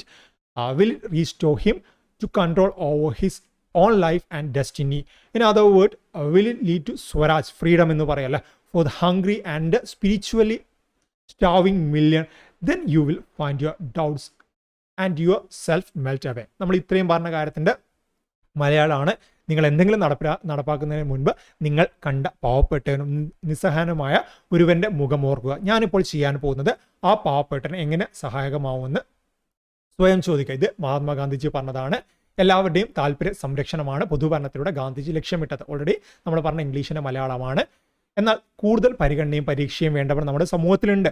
പൊതുഭരണം അവരെ പ്രത്യേകമായിട്ട് പരിഗണിക്കുകയും സംരക്ഷിക്കുകയും ചെയ്യണമെന്ന് അദ്ദേഹം ആവശ്യപ്പെട്ടു. നമ്മുടെ government സ്കീംസായിട്ട് ബന്ധപ്പെട്ട് അങ്ങനെ ഒരുപാട് സ്കീംസ് വരുന്നുണ്ടല്ലോ. ആ ഒരു സ്കീംസൊക്കെ നമുക്ക് അങ്ങോട്ട് പറയാനുണ്ട്. സ്ത്രീകളായാലും കുട്ടികളായാലും അതുപോലെ തന്നെ സീനിയർ സിറ്റിസൺ ആയാലും മറ്റ് വിഭാഗങ്ങൾക്കൊക്കെ പ്രത്യേക സംരക്ഷണ സ്കീമുകളുണ്ടല്ലേ. ആ സ്കീമൊക്കെ സിവിക്സിൻ്റെ ഭാഗമായിട്ട് നമുക്ക് പറയാനുണ്ട്.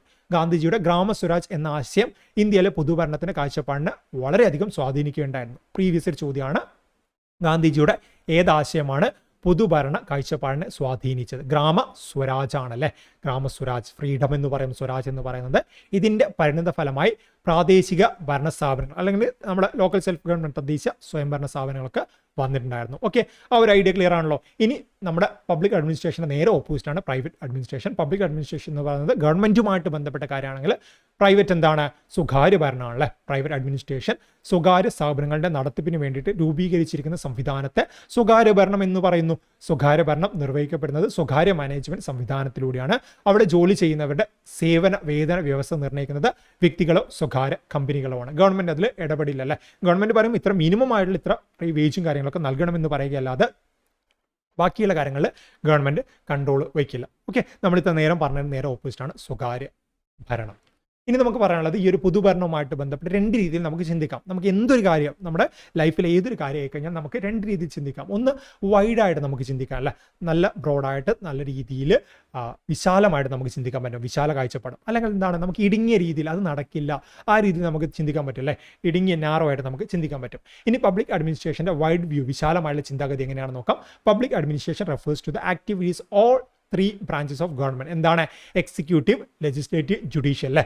എക്സിക്യൂട്ടീവ് എന്ന് പറയുമ്പോൾ കാര്യനിർവഹണം, നിയമനിർവഹണം, അതുപോലെ തന്നെ നമ്മുടെ ജുഡീഷ്യൽ, ഈ 3 കാര്യങ്ങൾ വരുന്നുണ്ട്. ഞാൻ തുടക്കത്തിൽ നിങ്ങളോട് പറഞ്ഞല്ലോ, ആ ഒരു ഡെഫിനിഷൻ പറയുന്ന സമയത്ത് അവിടെ എക്സിക്യൂട്ടീവ് മാത്രം പറഞ്ഞപ്പോൾ ഞാൻ പറഞ്ഞു അതൊരു ഇടുങ്ങിയ ചിന്താഗതി എന്ന രീതിയിൽ അവിടെ തുടക്കത്തിൽ പറയാനുണ്ടായിരുന്നു.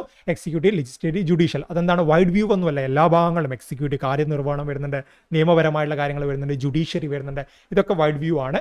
It means that the public administration deals with all the operational process of the 3 branches of government. Government 3 branches എന്താണ്?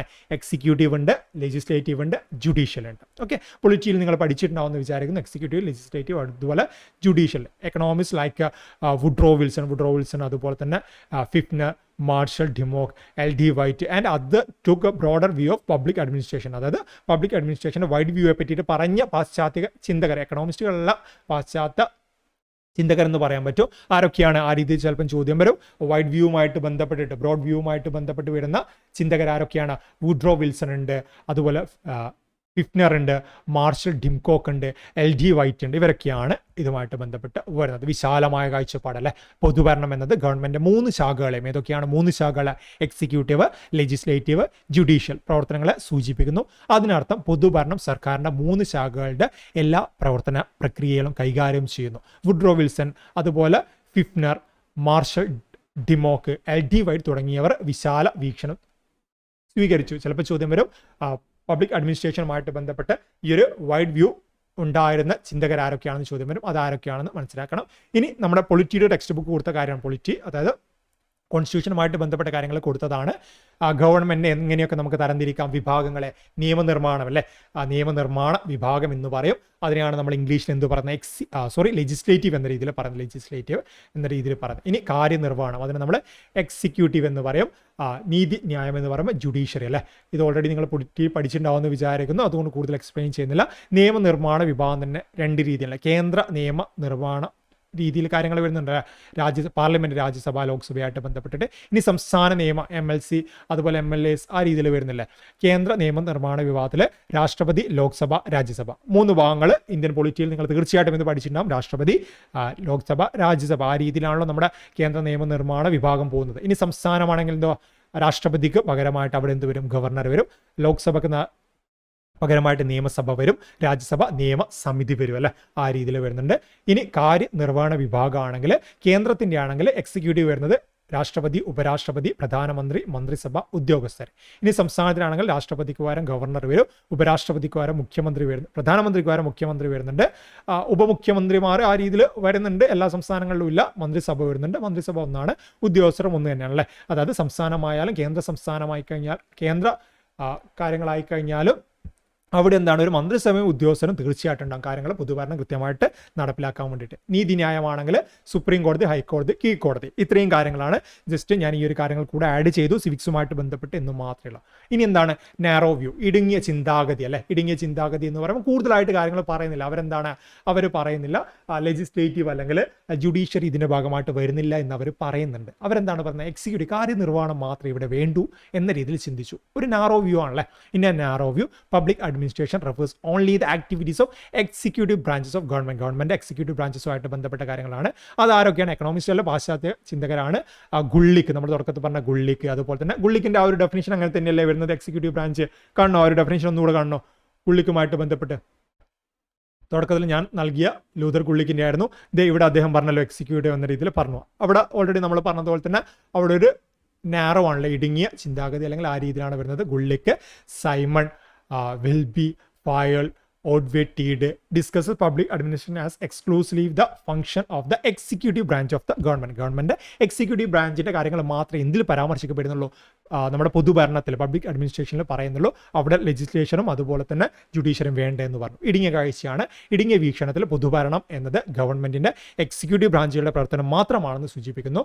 ഗള്ളിക്ക്, സൈമൺ, അതുപോലെ വിലോബി, ഫയോൾ, ഓഡിറ്റീഡ് എന്നിവർ പൊതുഭരണത്തെ ഗവൺമെന്റ് എക്സിക്യൂട്ടീവ് ബ്രാഞ്ചിന്റെ പ്രവർത്തനം മാത്രമായിട്ട് ചർച്ച ചെയ്യുന്നു. ഇവരുടെ പേരൊക്കെ ഒന്ന് ഓർത്തു വെക്കണം, ചിലപ്പോൾ ഈ രീതിയിലൊക്കെ ചോദ്യങ്ങൾ വരാറുണ്ട്. നെക്സ്റ്റ് എന്താണ്? Extend of public administration. അല്ലെ, വ്യാപ്തിയാണ് പറഞ്ഞത്, എത്രത്തോളം വ്യാപിച്ചു കിടക്കുന്നു പബ്ലിക് അഡ്മിനിസ്ട്രേഷൻ. അത് നമുക്ക് മെയിനായിട്ട് അതിൻ്റെ സ്കോപ്പ് എന്ന രീതിയിൽ രണ്ടായിട്ട് തരംതിരിക്കാനുണ്ട്. അതിലൊന്ന് സ്ഥിരമായിട്ട് ചോദ്യങ്ങൾ വരാറുള്ളതാണ്. ഇതുകൂടെ കഴിഞ്ഞാൽ നമ്മുടെ ഈ ഒരു ടോപ്പിക്ക് കഴിയുന്നതാണ്. Traditional administrative thinkers limit the scope of public administration to one branch government. നമ്മൾ പറഞ്ഞു പാശ്ചാത്യ ചിന്തകർ പലരും എന്താണ് എക്സിക്യൂട്ടീവ് എന്ന് പറയുന്ന ആ ഒരു ഭാഗത്ത് മാത്രം ഒതുക്കി നിർത്തി. ഓൾറെഡി നമ്മൾ പറഞ്ഞ കാര്യമാണ്. ബട്ട് മോഡേൺ അഡ്മിനിസ്ട്രേറ്റീവ് തിങ്കേഴ്സ് എന്താണ്? മോഡേൺ തിങ്കേഴ്സ് പറഞ്ഞു അതിൻ്റെ സ്കോപ്പ് പബ്ലിക് അഡ്മിനിസ്ട്രേഷൻ്റെ എക്സിക്യൂട്ടീവിൽ മാത്രം പോരാ, എക്സിക്യൂട്ടീവിൻ്റെ കൂടെ ലെജിസ്ലേഷനും അതുപോലെ മാനേജറല്ല, അതുപോലെ തന്നെ ജുഡീഷ്യറി, ആ രീതിയിൽ കൂടെ കാര്യങ്ങൾ വേണമല്ലേ. സോ ആ രീതിയിൽ നമുക്ക് ഈ ഒരു വ്യൂസിനെ നമുക്ക് രണ്ടായിട്ട് തരംതിരിക്കാൻ പറ്റും. നമ്മൾ നേരത്തെ പറഞ്ഞ ബ്രോഡും നാറോ അല്ലാതെ ഇതിന് നമുക്ക് പോസ്റ്റ്കോപ്പ് അതുപോലെ സബ്ജക്റ്റീവ് പെർസ്പെക്റ്റീവ്, സബ്ജക്റ്റീവ് വിഷയാധിഷ്ഠിതം എന്നൊക്കെ നമ്മൾ മലയാളത്തിൽ പറയില്ലേ, ആ രീതിയിലും അതുപോലെ തന്നെ പോസ്റ്റ്കോപ്പ് എന്ന് പറയാൻ പറ്റും. പോസ്റ്റ്കോപ്പ് എന്ന് പറയുന്നത് ഇവിടെ 7 ലെറ്റേഴ്സ് നമുക്ക് കാണാൻ പറ്റും. അതിൽ ഓരോന്ന് എന്താണെന്ന് നമുക്ക് എക്സ്പ്ലെയിൻ ചെയ്യണം. ഓക്കെ, പൊതുഭരണത്തിൻ്റെ വ്യാപ്തി, പരമ്പരാഗത എഴുത്തുകാർ പൊതുഭരണത്തിൻ്റെ വ്യാപ്തി ഗവൺമെൻറ്റിൻ്റെ ശാഖയിൽ എക്സിക്യൂട്ടീവിൽ മാത്രമായിട്ട് പരിമിതപ്പെടുത്തുന്നു. എന്നാൽ ആധുനിക ഭരണപരമായുള്ള ചിന്തകർ പൊതുഭരണത്തിൻ്റെ വ്യാപ്തി ഗവൺമെൻറ് എല്ലാ ശാഖകളിലേക്കും വ്യാപിപ്പിക്കുന്നു. അല്ലെ, എക്സിക്യൂട്ടീവ് ആയിക്കോട്ടെ, ലെജിസ്ലേറ്റീവ് ആയിക്കോട്ടെ, ജുഡീഷ്യറി ആയിക്കോട്ടെ, എല്ലാത്തിനും വ്യാപിപ്പിക്കുന്നു. പൊതുഭരണത്തിൻ്റെ പരിധിയിലും 2 വീക്ഷണങ്ങൾ വരുന്നുണ്ട്. ഒന്ന് നമ്മൾ പറഞ്ഞ പോസ്റ്റ്കോപ്പ്, അതിൽ 7 കാര്യങ്ങൾ വരുന്നുണ്ട്. ഇനി വിഷയാധിഷ്ഠിതമായുള്ള കാഴ്ചപ്പാട്, രണ്ടും നമുക്ക് ചർച്ച ചെയ്യാനുണ്ട്. ആദ്യം നമുക്ക് പോസ്റ്റ്കോപ്പ് പരിചയപ്പെടാം. പോസ്റ്റ്കോപ്പ് പെർസ്പെക്റ്റീവ്, ഇത് പരീക്ഷയ്ക്ക് ചോദ്യം വന്നിട്ടുണ്ട്. സോ ഈ ഒരു കാര്യം ലൂതർ ഗുള്ളിക്കാണ് ഇങ്ങനെ ഒരു കാര്യം ആദ്യമായിട്ട് കൊണ്ടുവന്നത്. ആ രീതിയിലാണ് പരീക്ഷയ്ക്ക് ചോദ്യം വന്നത്. ആര് കൊണ്ടുവന്നു എന്ന രീതിയിലാണ് പരീക്ഷയ്ക്ക് ചോദ്യം വന്നത്? ലൂതർ ഗുള്ളിക്കാണ്. ഓക്കെ, ആര് കൊണ്ടുവന്നു എന്ന രീതിയിൽ ചോദ്യം വന്നിട്ടുണ്ട്. ലൂതർ ഗുള്ളിക്കാണ് ഈ ഒരു കാര്യം കൊണ്ടുവന്നത്. ലൂതർ ഗുള്ളിക്കും അതുപോലെ ലിൻഡാൽ ഉർവിക്കുമാണ്. രണ്ടുപേരുടെ പേരെന്ന് പഠിച്ചു വെക്കണം. ലൂതർ ഗുള്ളിക്കിന്റെ പേരായിരുന്നു ഓപ്ഷനിൽ ഉണ്ടായിരുന്നത്. Okay, the POSDCORB perspective on the scope of public administration is provided by prominent administration scholars. ആരൊക്കെയാണ്? ലൂതർ ഗുള്ളിക്കിനെ നമ്മൾ പറയുന്നത് 3ാമത്തെ തവണയാണ്. Okay, and Lyndall Urwick. According to them every regime should have 7 element, അതായത് പൊതുഭരണമായിട്ട് ബന്ധപ്പെട്ട എന്താണ് 7 എലമെന്റ്സ് അവർ പറയുന്നുണ്ട്. 7 എലമെന്റ്സ് അവർ പറയുന്നുണ്ട്. ഈ ഒരു 7 എലമെന്റും എന്താണ് പതുഭരണത്തിന്റെ ഭാഗമായിട്ട് എക്സിക്യൂട്ടീവ് കൃത്യമായിട്ട് നടപ്പിലാക്കിയിരിക്കണം എന്നാണ് അവർ പറയുന്നത്. ഈ ഒരു 7 എലമെന്റ് എന്താണ്? നമ്മൾ പോസ്റ്റ്കോപ്പ് ഇവിടെ 8 ലെറ്റേഴ്സിൽ എന്ന രീതിയിൽ ചിന്തിക്കേണ്ട, നമുക്ക് അങ്ങോട്ടേക്ക് നോക്കാം. പോസ്റ്റ്കോപ്പ് എന്ന് പറയുന്ന ഈ ഒരു കാര്യത്തിൽ ഇതിനെ എക്സ്പാൻഡ് ചെയ്തിട്ട് ഓരോന്നായിട്ട് വരുന്നുണ്ട് അല്ലേ.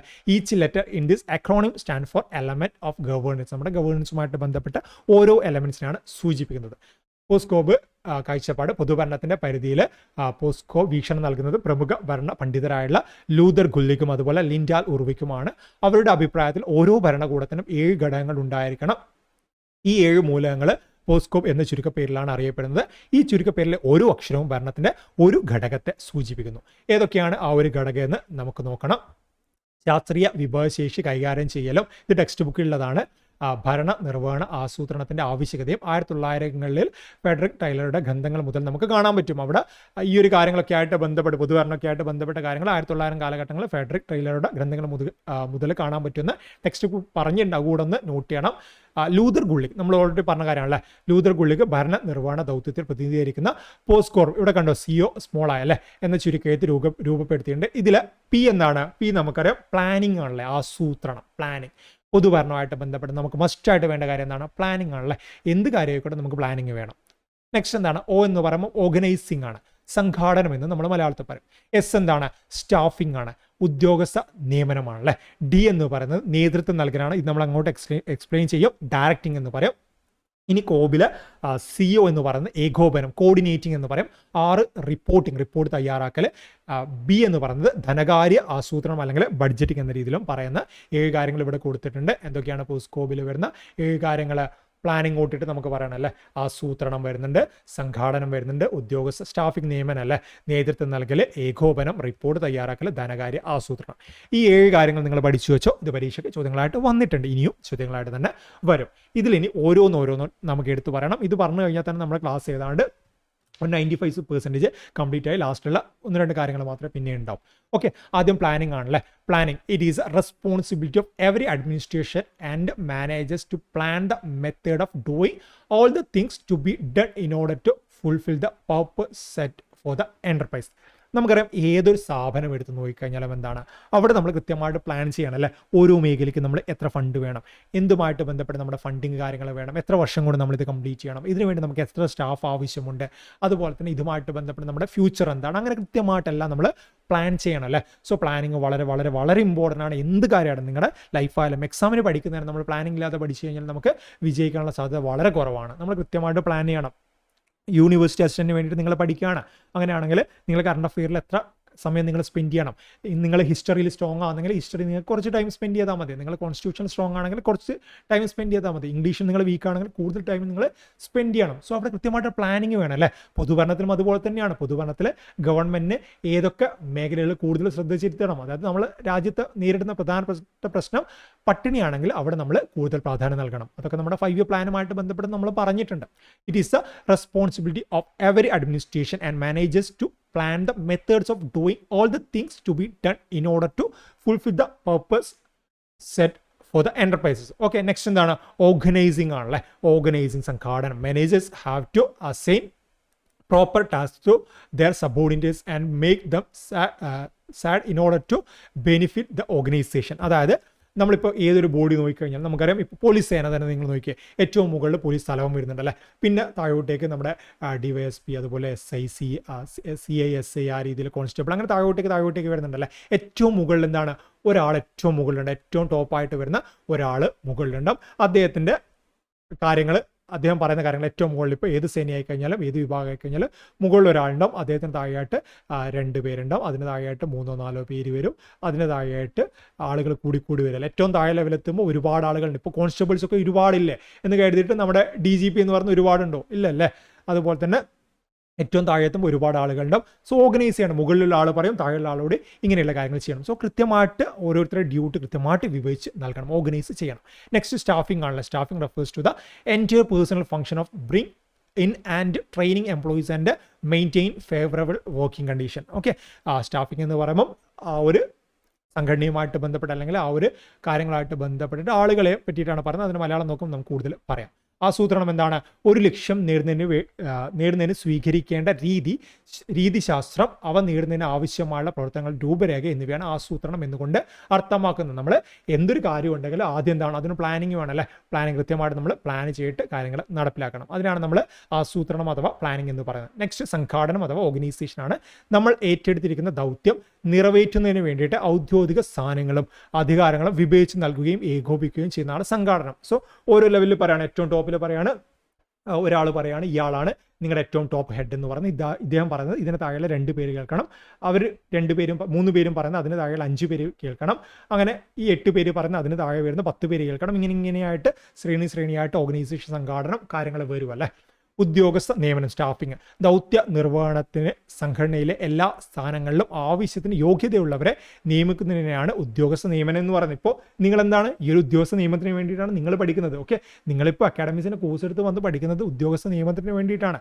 ആ ഒരു യൂണിവേഴ്സിറ്റി അസിസ്റ്റൻറ്റുമായിട്ട് ബന്ധപ്പെട്ട് വരുന്ന സംഘാടനത്തിനൊക്കെ ഉദ്യോഗസ്ഥ നിയമനം വരും. അവിടെ എവിടെയാണോ നിങ്ങളുടെ പൊസിഷൻ ആ ഒരു നിയമനം എത്തിപ്പെടാൻ വേണ്ടിയിട്ടാണ് നിങ്ങൾ പഠിക്കുന്നത്. മനസ്സിലായല്ലോ? നിങ്ങളുടെ പോയിന്റ് ഓഫ് വ്യൂ തന്നെ എടുത്താൽ മതി. ഉദ്യോഗസ്ഥ നിയമനം എന്ന് പറയുന്നു ഇതിൽ ആവശ്യമായ ജോലിക്കാരെ കണ്ടെത്തി നിയമിച്ച് പരിശീലനം നൽകി നിയോഗിക്കുന്ന പ്രവർത്തനങ്ങൾ ഉൾപ്പെടുന്നു. ഉദ്യോഗസ്ഥ നിയമനം എന്ന് പറയുമ്പോൾ എന്താണ്? PSC ഒരു എക്സാം നടത്തും അല്ലേ. എന്നിട്ട് നിങ്ങൾക്ക് പരിശീലനം തരും. എന്നിട്ട് നിങ്ങളെ ഓരോ ഭാഗങ്ങൾ നിയമിക്കും. അതാണ് സ്റ്റാഫിംഗ് എന്ന് പറയുന്നത്. PSC പരീക്ഷ തന്നെ ഓർത്താൽ മതി. എന്താണ്? ഡയറക്റ്റിംഗ് ആണ്. This role involve taking decision and applying them in the best way for the ഓർഗനൈസേഷന് വേണ്ടിയിട്ട് അവർ കൃത്യമായിട്ട് മാർഗ്ഗനിർദ്ദേശങ്ങൾ നൽകിയിട്ട് മുന്നോട്ടേക്ക് നയിക്കുക. അവർ ഏതെങ്കിലും രീതിയിലുള്ള കാര്യങ്ങൾ ചെയ്യുമ്പോൾ അതിൽ എറേഴ്സ് വന്നിട്ടുണ്ടെങ്കിൽ അത് പറഞ്ഞ് തിരുത്തിയിട്ട് അല്ലെങ്കിൽ അവരുടെ കാര്യങ്ങളിൽ ബെറ്റർമെൻറ്റ് വരുത്തണമെങ്കിൽ അങ്ങനെയുള്ള കാര്യങ്ങളൊക്കെ പറഞ്ഞിട്ട് കൃത്യമായിട്ട് ഡയറക്റ്റ് ചെയ്യുക. നെക്സ്റ്റ് കോർഡിനേറ്റിംഗ് ആണല്ലേ. എന്തൊരു കാര്യമായി കഴിഞ്ഞാൽ കോർഡിനേറ്റിംഗ് വളരെ ഇമ്പോർട്ടൻ്റ് ആണ്. കോർഡിനേറ്റ് ചെയ്യണം കൃത്യമായിട്ട് കാര്യങ്ങൾ. എവിടെയാണോ പ്രശ്നങ്ങൾ വരുന്നത് അവിടെ പ്രശ്നങ്ങൾ പരിഹരിച്ച് കോർഡിനേറ്റ് ചെയ്തിട്ട് മുന്നോട്ടേക്ക് പോകണം. Coordinating between colleagues and executives is a main duty of the manager. ഏതൊരു മാനേജർ ഉണ്ടെങ്കിലും മാനേജറിൻ്റെ കാര്യമാണ് പ്രശ്നങ്ങളില്ലാതെ അദ്ദേഹത്തിൻ്റെ സബോർഡിനേറ്റ്സിനെ മുന്നോട്ടേക്ക് കൊണ്ടുപോകുക. നെക്സ്റ്റ് റിപ്പോർട്ടിംഗ് ആണല്ലേ. It refers to every report of work inform the executive. അതായത് റിപ്പോർട്ടിംഗ് എന്ന് പറയുമ്പോൾ മുകളിലുള്ള ആളുകളെ അറിയിക്കണം ഇന്ന കാര്യം കഴിഞ്ഞിട്ടുണ്ട്, ഈ ഒരു കാര്യങ്ങൾ കംപ്ലീറ്റ് ആയിട്ട് എന്ന രീതിയിൽ പറയണം. നെക്സ്റ്റ് ബഡ്ജറ്റിംഗ് ആണ്. Budgeting includes financial planning, accounting and control. ഇതുമായിട്ട് ബന്ധപ്പെട്ട ഫിനാൻഷ്യൽ ആക്ടിവിറ്റീസ് ഒക്കെ ഈ ഒരു കാര്യത്തിലാണ് വരുന്നത്. ഓരോന്നായിട്ട് നമുക്ക് മലയാളത്തിൽ നോക്കാം. ഡയറക്റ്റിംഗ് എന്ന് പറയുമ്പോൾ നേതൃത്വം നൽകലാണ്. ദൗത്യത്തിൻ്റെ പുരോഗതിക്ക് ആവശ്യമായിട്ടുള്ള നിരന്തര തീരുമാനങ്ങൾ എടുക്കുകയും പ്രവർത്തകർക്ക് പ്രത്യേകമായോ പൊതുവായോ കൽപ്പനകൾ നിർദ്ദേശങ്ങളും നൽകുകയും ചെയ്യുന്ന പ്രക്രിയയാണ് നേതൃത്വം നൽകൽ അഥവാ ഡയറക്റ്റിംഗ്. എന്താണ് ദൗത്യത്തിൻ്റെ, എന്താണ് അവരുടെ ദൗത്യം. ഇപ്പോൾ ആളുകൾക്ക് അരി എത്തിക്കുകയാണെങ്കിൽ ദൗത്യങ്ങൾ, ആ ഒരു ദൗത്യത്തിൻ്റെ പുരോഗതിക്ക് ആവശ്യമുള്ള നിരന്തരമായുള്ള തീരുമാനങ്ങൾ, ഇത്ര അരി ഇവിടെ പോകണം, ആ രീതിയിൽ തീരുമാനം എടുക്കുക. പ്രവർത്തകർക്ക് പ്രത്യേകമായോ പൊതുവായോ കൽപ്പനകൾ നിർദ്ദേശങ്ങൾ, ഏതെങ്കിലും ഭാഗത്ത് ആ ഒരു കാര്യങ്ങൾ നടപ്പിലായെങ്കിൽ അവിടെ പ്രത്യേകമായിട്ട് പറഞ്ഞാൽ മതി അല്ലേ. അല്ലെങ്കിൽ പൊതുവായിട്ടുള്ള എല്ലാവർക്കും ഉള്ള കാര്യങ്ങൾ പൊതുവായിട്ട് നിർദ്ദേശങ്ങൾ നൽകുന്നതാണ് നമ്മൾ ഡയറക്റ്റിംഗ്. കൃത്യമായിട്ട് അവരെ ഡയറക്റ്റ് ചെയ്യുക, പ്രശ്നങ്ങളില്ലാതെ ഡയറക്റ്റ് ചെയ്യുക. നെക്സ്റ്റ് ഏകോപനം അഥവാ കോർഡിനേറ്റിംഗ് ആണ്. ഒരു ഏജൻസിയുടെ വിവിധ ഘടകങ്ങളെ അതിൻ്റെ ലക്ഷ്യം നിറവേറ്റുന്നതിന് വേണ്ടിയിട്ട് ക്രമമായി ഏകോപിപ്പിക്കേണ്ടതുണ്ട്, അത് ആവശ്യമാണ്. മറ്റൊരു തരത്തിൽ പറഞ്ഞാൽ ഒരു ഏജൻസിയിലെ വിവിധ വകുപ്പുകളിലും വിഭാഗങ്ങളിലും നടക്കുന്ന വിവിധ പ്രവർത്തനങ്ങളെ പരസ്പര പൂരകമായി ബന്ധിപ്പിക്കുന്നതാണ് ഏകോപനം. എന്താണ് പരസ്പര പൂരകമായിട്ട് എല്ലാ കാര്യങ്ങളെയും ബന്ധിപ്പിക്കുന്നു അല്ലേ. ഒരു ഏജൻസിയുടെ വിവിധ ഘടകങ്ങളെ അതിൻ്റെ ലക്ഷ്യം നിറവേറ്റുന്നതിന് വേണ്ടിയിട്ട് ക്രമമായിട്ട് ഏകോപിപ്പിക്കണം, അതാവശ്യമാണ്. മറ്റൊരു തരത്തിൽ പറഞ്ഞാൽ ഏജൻസിയിലെ വിവിധ വകുപ്പുകളിലും വിഭാഗങ്ങളിലും നടക്കുന്ന വിവിധ പ്രവർത്തനങ്ങളെ പരസ്പര പൂരകങ്ങളായിട്ട് ബന്ധിപ്പിക്കുക, എല്ലാ കാര്യങ്ങളെയും ബന്ധിപ്പിച്ചിട്ട് മുന്നോട്ടേക്ക് കൊണ്ടുപോകുക. നെക്സ്റ്റ് റിപ്പോർട്ട് തയ്യാറാക്കലാണ് മറ്റൊരു വളരെ പ്രധാനപ്പെട്ട കാര്യമാണ്. സ്ഥാപനത്തിൽ എന്തൊക്കെ നടന്നുവെന്ന് ഉത്തരവാദിത്തപ്പെട്ടവരെ അറിയിക്കുന്ന പ്രക്രിയയാണ് റിപ്പോർട്ടിംഗ്. മറ്റൊരു വാക്കിൽ പറഞ്ഞാൽ പരിശോധന, ഗവേഷണം, റെക്കോർഡുകൾ എന്നിവ മുഖാന്തരം വിവരങ്ങൾ ശേഖരിച്ച് കീഴ് ഉദ്യോഗസ്ഥരെയും മേൽനോട്ടക്കാരെയും എന്തൊക്കെയാണ് നടന്നുകൊണ്ടിരിക്കുന്നതെന്ന് അറിയിക്കുന്ന പ്രക്രിയയാണിത്. അതായത് താഴെയുള്ള ഉദ്യോഗസ്ഥർ എന്തൊക്കെ ചെയ്യുന്നു എന്ന രീതിയിലൊക്കെ കൃത്യമായുള്ള റിപ്പോർട്ട് മുകളിലെ ഉദ്യോഗസ്ഥർക്ക് ലഭിക്കണം അല്ലേ. സോ ആ രീതിയിൽ നമ്മളിപ്പോൾ എന്ത് കഴിഞ്ഞാലും പോലീസിലൊക്കെ നമുക്കറിയാം, താഴെയുള്ള ഉദ്യോഗസ്ഥരോട് പറയും കൃത്യമായിട്ട് എനിക്ക് ബ്രീഫിംഗ് റിപ്പോർട്ട് ലഭിക്കണം എന്ന രീതിയിൽ നമ്മൾ സിനിമയിലൊക്കെ കേൾക്കാറില്ലേ. അതൊക്കെ ഈ ഒരു പൊതുഭരണത്തിൻ്റെ ഭാഗമാണ്. നെക്സ്റ്റ് ധനകാര്യ ആസൂത്രണമാണ്. ധനപരമായ ആസൂത്രണം, നിയന്ത്രണം, രേഖപ്പെടുത്തൽ തുടങ്ങിയ എല്ലാ പ്രവർത്തനങ്ങളും ഉൾക്കൊള്ളുന്നതാണ് ധനകാര്യ ആസൂത്രണം. ഏതൊരു കാര്യമായി കഴിഞ്ഞാലും അതിന് ഫംഗ്ഷനിങ്ങിന് കൃത്യമായിട്ടുള്ള പണം ആവശ്യമാണല്ലേ, അത് ധനകാര്യ ആസൂത്രണത്തിലൂടെ പൊതുഭരണത്തിലൂടെ നമുക്ക് ലക്ഷ്യമാകും. ഓക്കെ, പോസ്കോപ്പ് എന്ന ചുരുക്കെഴുത്ത് അറിയപ്പെടുന്ന മുകളിൽ പറഞ്ഞ പ്രവർത്തനങ്ങളെല്ലാം എല്ലാ വലിയ സ്ഥാപനങ്ങളിലും പൊതുവായുള്ളതാണ്. വിവിധ സ്ഥാപനങ്ങൾ കാണപ്പെടുന്ന ഭരണ നിർവഹണ ദൗത്യമാണിവ. നമ്മുടെ ഒരു പൊതുഭരണ സ്ഥാപനം എടുത്തു കഴിഞ്ഞാൽ ആ ഒരു പൊതുഭരണ സ്ഥാപനത്തിലെ ഭരണ ദൗത്യം നിർവഹിക്കാൻ വേണ്ടിയിട്ടുള്ള കുറച്ച് ടൂൾസാണ് നമ്മളിത് പറഞ്ഞത്. ഓക്കെ, പോസ്കോപ്പ് പരീക്ഷയ്ക്ക് വന്നിട്ടുണ്ട്, അതുകൊണ്ടാണ് ഞാൻ ആവർത്തിച്ച് പറയുന്നത്. ഇനി സബ്ജക്റ്റീവ് പെർസ്പെക്റ്റീവാണ്. പോസ്കോപ്പ് മാറി സബ്ജക്റ്റീവാണ്. അവിടെ വിഷയാധിഷ്ഠിതമാണുള്ള ചില വിഷയങ്ങൾ എടുത്തിട്ട് അതുമായിട്ട് ബന്ധപ്പെട്ട കാര്യങ്ങളിൽ വേണ്ട നടപടികൾ സ്വീകരിക്കുന്നതാണ് നമ്മൾ സബ്ജക്റ്റീവ് പെർസ്പെക്റ്റീവ് അഥവാ വിഷയാധിഷ്ഠിത വീക്ഷണം എന്ന രീതിയിൽ പറയുന്നത്. Subjective perspective within the scope of public administration refers to the subject-oriented perspective of public administration. Subjective-oriented അല്ലേ. എന്തൊക്കെയാണ്? A disciplined public administration consists of several branches or disciplines. ഏതൊക്കെയാണ്? Organisational and administrative theories and behaviour വരുന്നുണ്ട്. Public personal administration വരുന്നുണ്ട്. New public administration വരുന്നുണ്ട്. അതുപോലെ മലയാളമൊക്കെ നമ്മൾ അങ്ങോട്ട് പറയും comparative public administration, development administration വരുന്നുണ്ട്. അതുപോലെ പബ്ലിക് പോളിസി വരുന്നുണ്ട്. അഡ്മിനിസ്ട്രേഷൻ, ഗുഡ് ഗവേണൻസ് വരുന്നുണ്ട്. ഇ ഗവേണൻസ് അതൊക്കെ നമുക്ക് പറയാനുണ്ട്. കോർപ്പറേറ്റ് ഗവേണൻസ് വരുന്നുണ്ട്. Social welfare administration, new public management. ഇതൊക്കെ എന്താണ്? വിഷയാധിഷ്ഠിതമാണല്ലേ. ഓരോ രീതിയിൽ വിഷയാധിഷ്ഠിതമായിട്ട് പൊതുഭരണം നടപ്പിലാക്കുന്നതാണ് പറഞ്ഞത്.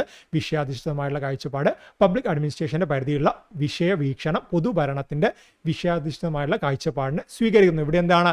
എല്ലാ കാര്യങ്ങളും വരുന്നില്ല, കുറച്ച് ഇമ്പോർട്ടൻ്റ് ആയുള്ള വിഷയങ്ങൾ മാത്രമാണ് ഇവിടെ ചർച്ച ചെയ്യപ്പെടുന്നത്. ഒരു അച്ചടക്കമുള്ള പബ്ലിക് അഡ്മിനിസ്ട്രേഷനിൽ നിരവധി ശാഖകൾ അല്ലെങ്കിൽ വിഷയങ്ങൾ ഉൾക്കൊള്ളുന്നു. എന്തൊക്കെയാണ്? ഓർഗനൈസേഷൻ, അഡ്മിനിസ്ട്രേറ്റീവ് സിദ്ധാന്തങ്ങളും പെരുമാറ്റങ്ങളും വരുന്നുണ്ട്. പബ്ലിക് പേഴ്സണൽ അഡ്മിനിസ്ട്രേഷൻ വരുന്നുണ്ട്. പുതിയ പൊതുഭരണം വരുന്നുണ്ട്. താരതമ്യ പബ്ലിക് അഡ്മിനിസ്ട്രേഷൻ, വികസന ഭരണം, പൊതുനയം, ഭരണം, ഇതൊക്കെ എന്താണ്? സെലക്റ്റീവായിട്ട് വരുന്ന കാര്യങ്ങളാണല്ലേ. നല്ല ഭരണം, ഇ ഗവേണൻസ്, കോർപ്പറേറ്റ് ഭരണം, സോഷ്യൽ വെൽഫെയർ അഡ്മിനിസ്ട്രേഷൻ, പുതിയ പൊതു മാനേജ്മെൻറ്റ്. ഇത്രയുമാണ്. ഇത് കണ്ടിട്ട് കൺഫ്യൂഷൻ ആവേണ്ട. ജസ്റ്റ് നമ്മൾ വിഷയാധിഷ്ഠിതം അതുപോലെ പോസ്കോപ്പും പറഞ്ഞു എന്ന് മാത്രമേ ഉള്ളൂ. രണ്ട് വരുന്നത് എന്താണ്? പൊതുഭരണമായിട്ട് ബന്ധപ്പെട്ട കാര്യങ്ങളാണ്. സോ ഈ ഒരു ക്ലാസ്സിൽ നിന്ന് നിങ്ങൾക്ക് പൊതുഭരണം എന്താണെന്നും പൊതുഭരണത്തെക്കുറിച്ച് പരീക്ഷയ്ക്ക് ചോദ്യങ്ങൾ വരുന്നത് എങ്ങനെയാണെന്ന് മനസ്സിലായല്ലോ.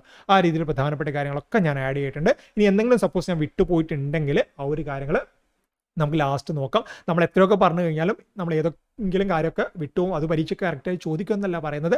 പ്രധാനപ്പെട്ട എക്സാം പോയിന്റ് ഓഫ് വ്യൂ അറിയേണ്ട കാര്യമൊക്കെ ഈ ഒരു മണിക്കൂർ ക്ലാസ്സിൽ ഞാൻ നിങ്ങൾക്ക് തീർത്ത് തന്നിട്ടുണ്ട്. ഇനി നമുക്ക് വന്നിട്ടുള്ള കുറച്ച് ക്വസ്റ്റ്യൻസ് നോക്കാം. നിയമത്തിൻ്റെ വ്യവസ്ഥാപിതവും വിശദവുമായ പ്രയോഗമാണ് പൊതുഭരണം എന്ന് പറഞ്ഞത് ആരാണ്? വുഡ്രോ വിൽസൺ ആണ്. നിയമത്തിൻ്റെ വ്യവസ്ഥാപിതവും വിശദവുമായ പ്രയോഗമാണ് പൊതുഭരണം എന്ന് പറഞ്ഞത് വുഡ്രോ വിൽസൺ ആണ്. പ്രീവിയസ് ഇയർ ക്വസ്റ്റ്യൻ ആണ്. പൊതുഭരണം എന്ന ആശയം ആവിർഭവിച്ച രാജ്യം ഏതാണെന്ന് ചോദിച്ചിട്ടുണ്ട്. അത് അമേരിക്കയാണ്. പ്രീവിയസ് ഇയർ ചോദ്യമാണ്. പൊതുഭരണത്തിന് കാതലായുള്ള 3 മൂല്യങ്ങളുണ്ട്. ഒന്ന് ഇക്വിറ്റി, കാര്യക്ഷമത, അതായത് എഫിഷ്യൻസി. ഇക്വിറ്റി എന്ന് പറഞ്ഞാൽ ധർമ്മം, അതുപോലെ കാര്യക്ഷമത, എഫിഷ്യൻസി, ഫലപ്രദമായ അവസ്ഥ, എഫക്റ്റീവ്നെസ്. നമ്മൾ ഇത്ര നേരം പറഞ്ഞ കാര്യങ്ങളിൽ പൊതുഭരണത്തിന് ഇത്രയും കാര്യങ്ങൾ ഉണ്ടായിരിക്കണം. അതുപോലെ തന്നെ പൊതുഭരണമായിട്ട് ബന്ധപ്പെട്ട് ദ സ്റ്റഡി ഓഫ് അഡ്മിനിസ്ട്രേഷൻ എന്ന പ്രബന്ധം എഴുതിയത് വുഡ്രോ വിൽസൺ ആണ്. ഓക്കെ, വുഡ്രോ വിൽസൺ ആണ്. ഇന്ത്യൻ പൊതുഭരണത്തിന്റെ പിതാവ് പോൾ എച്ച് ആപ്പിൾബേ ആണ്. അദ്ദേഹത്തിന്റെ പേര് ഓർത്തു വെക്കണം, പരീക്ഷയ്ക്ക് വന്നിട്ടുണ്ട്. അല്ലാതെയുള്ള മൊത്തം പൊതുഭരണ പിതാവ് വുഡ്രോ വിൽസൺ എന്ന രീതിയിൽ ഓർത്തു വെക്കണം. ഇവിടെ കൊടുത്തിട്ടില്ല. ആപേക്ഷിക പൊതുഭരണം, അതായത് കമ്പാരറ്റീവ് പബ്ലിക് അഡ്മിനിസ്ട്രേഷന്റെ പിതാവ് FW റിഗ്സ് ആണ്. അതുപോലെ നൂതന മോഡേൺ പൊതുഭരണത്തിന്റെ പിതാവ് ഡ്യൂറ്റ് വാൾട്ടോ ആണ്. ഇത്രയും കാര്യങ്ങളൊന്നും ഓർത്തു വെക്കണം. ഒന്നുകൂടെ പറയാം, നിയമത്തിന്റെ വ്യവസ്ഥാപിതവും വിശദവുമായ പ്രയോഗമാണ് പൊതുഭരണം എന്ന് പറഞ്ഞത് വുഡ്രോ വിൽസൺ ആണ്. അദ്ദേഹമാണ് പൊതുഭരണത്തിന്റെ പിതാവ്. പൊതുഭരണം എന്ന ആശയം ആവിർഭവിച്ച രാജ്യം അമേരിക്കയാണ്. പൊതുഭരണത്തിന് 3 കാതലായ മൂല്യങ്ങൾ: ധർമ്മം അഥവാ ഇക്വിറ്റി, കാര്യക്ഷമത അഥവാ എഫിഷ്യൻസി, ഫലപ്രദമായ അവസ്ഥ അഥവാ effectiveness. The study of administration എന്ന പ്രബന്ധം എഴുതിയത് വുഡ്രോ വിൽസൺ ആണ്. ഇന്ത്യൻ പൊതുഭരണത്തിന്റെ പിതാവ് ചോദിച്ചിട്ടുണ്ട്, പോൾ എച്ച് ആപ്പിൾബേ ആണ്. ആപേക്ഷിക പൊതുഭരണം, അതായത് കമ്പാരിറ്റീവ് പബ്ലിക് അഡ്മിനിസ്ട്രേഷന്റെ പിതാവ് FW റിഗ്സ് ആണ്. നൂതന പൊതുഭരണത്തിന്റെ പിതാവ് എന്ന് പറയുന്നത് ഡ്യൂറ്റ് വാൾട്ടോ ആണ്. ഇത്രയും കാര്യങ്ങളാണ് നമ്മൾ പൊതുഭരണമായിട്ട് ബന്ധപ്പെട്ടിട്ട് പ്രധാനമായിട്ട് പറയാനുള്ളത്. ഇനി നെക്സ്റ്റ് ക്ലാസ്സിലൊക്കെ പറയാൻ പോകുന്നത് ഇതിന്റെ കണ്ടിന്യൂഷൻ തന്നെയാണ്. അതായത് പൊതുഭരണം, നമ്മൾ ഇത്രയും പറഞ്ഞ കാര്യങ്ങൾ നടപ്പിലാക്കാൻ വേണ്ടി നമുക്കൊരു ഉദ്യോഗസ്ഥ വൃന്ദം വേണം, അല്ലേ? ബ്യൂറോക്രസി എന്ന് പറയും, ഉദ്യോഗസ്ഥ വൃന്ദം വേണം. അങ്ങനെയുള്ള കാര്യങ്ങളാണ് നെക്സ്റ്റ് ക്ലാസ് നമ്മൾ പറയാൻ പോകുന്നത്. അതിന് കണക്റ്റഡ് ആയിട്ട് ഒരു ഉദ്യോഗസ്ഥ വൃന്ദം എന്ന് പറയുമ്പോൾ നമുക്ക് നമ്മുടെ സെൻട്രൽ ഗവൺമെൻറ് ലെവലിലായാലും അല്ലെങ്കിൽ ഓൾ ഇന്ത്യ സർവീസ്, അതുപോലെയുള്ള കാര്യങ്ങൾ, സ്റ്റേറ്റ് സർവീസസ്, അങ്ങനെയുള്ള കാര്യങ്ങളൊക്കെ നമുക്ക് പറയാനുണ്ടല്ലേ. അതൊക്കെ നമ്മൾ നെക്സ്റ്റ് ക്ലാസ്സുകളിലായിട്ട് പറയുന്നതായിരിക്കും. ഈ ഒരു സിവിക്സ് എന്ന് പറയുന്നത് വളരെ വലിയൊരു ടോപ്പിക്കാണ്. ഇവിടെ നമ്മൾ എക്സാം പോയിന്റ് ഓഫ് വ്യൂ വേണ്ട കാര്യങ്ങൾ മാത്രം എടുത്ത് മുന്നോട്ടേക്ക് പോകുന്നതായിരിക്കും. ഈ ഒരു പൊതുഭരണം പല ക്ലാസ്സുകളിൽ നിങ്ങൾക്ക് പെട്ടെന്ന് ടെക്സ്റ്റ് ബുക്കിൽ പറഞ്ഞിട്ടുള്ള കാര്യങ്ങൾ മാത്രം, അതായത് 10th ടെക്സ്റ്റ് ബുക്കിൽ പറഞ്ഞ കാര്യങ്ങൾ മാത്രം പറഞ്ഞിട്ട് പോകുന്ന കാര്യങ്ങളും കാണാറുണ്ട്. ബട്ട് നമ്മളിവിടെ പ്രധാനമായിട്ട് അറിഞ്ഞിരിക്കേണ്ട എക്സാമിന് വന്നുള്ള കാര്യങ്ങളൊക്കെ ടെക്സ്റ്റ് ബുക്കിൽ നിന്ന് തന്നെ നോക്കിയിട്ട് കണ്ടുപിടിച്ച് ആഡ് ചെയ്തിട്ടുണ്ട്. സോഷ്യൽ വർക്ക് എന്ന് പറയുന്ന ടെക്സ്റ്റ് ബുക്കിലൊക്കെ കൊടുത്ത കാര്യമാണ് ഈ ഒരു പോസ്റ്റ്കോപ്പ് ഒക്കെ. അതൊക്കെ പരീക്ഷയ്ക്ക് വന്നിട്ടുണ്ട്. നമ്മുടെ റെഗുലർ മാത്രം നോക്കി പോയി കഴിഞ്ഞാൽ അതൊന്നും നമുക്ക് ലഭിക്കില്ല. നമുക്കൊരു മാർക്ക് എന്തായാലും നേടണം, അല്ലേ? സോ ഇത്രയും കാര്യങ്ങൾ ഓർത്തു വയ്ക്കണം. ഇതിൻ്റെ കണ്ടിന്യൂഷനാണ് നെക്സ്റ്റ് ക്ലാസ് എന്ന് പറയുന്നത്. നെക്സ്റ്റ് ക്ലാസ്സിൽ നമുക്ക് പറയാനുള്ളത് പൊതുഭരണത്തിൻ്റെ കണ്ടിന്യൂഷൻ എന്ന് ഞാൻ പറഞ്ഞ ബ്യൂറോക്രസി, അതായത് ഉദ്യോഗസ്ഥ ബന്ധത്തെക്കുറിച്ചാണ്. അതുമായിട്ട് ബന്ധപ്പെട്ട് നമുക്ക് കാണാം. താങ്ക്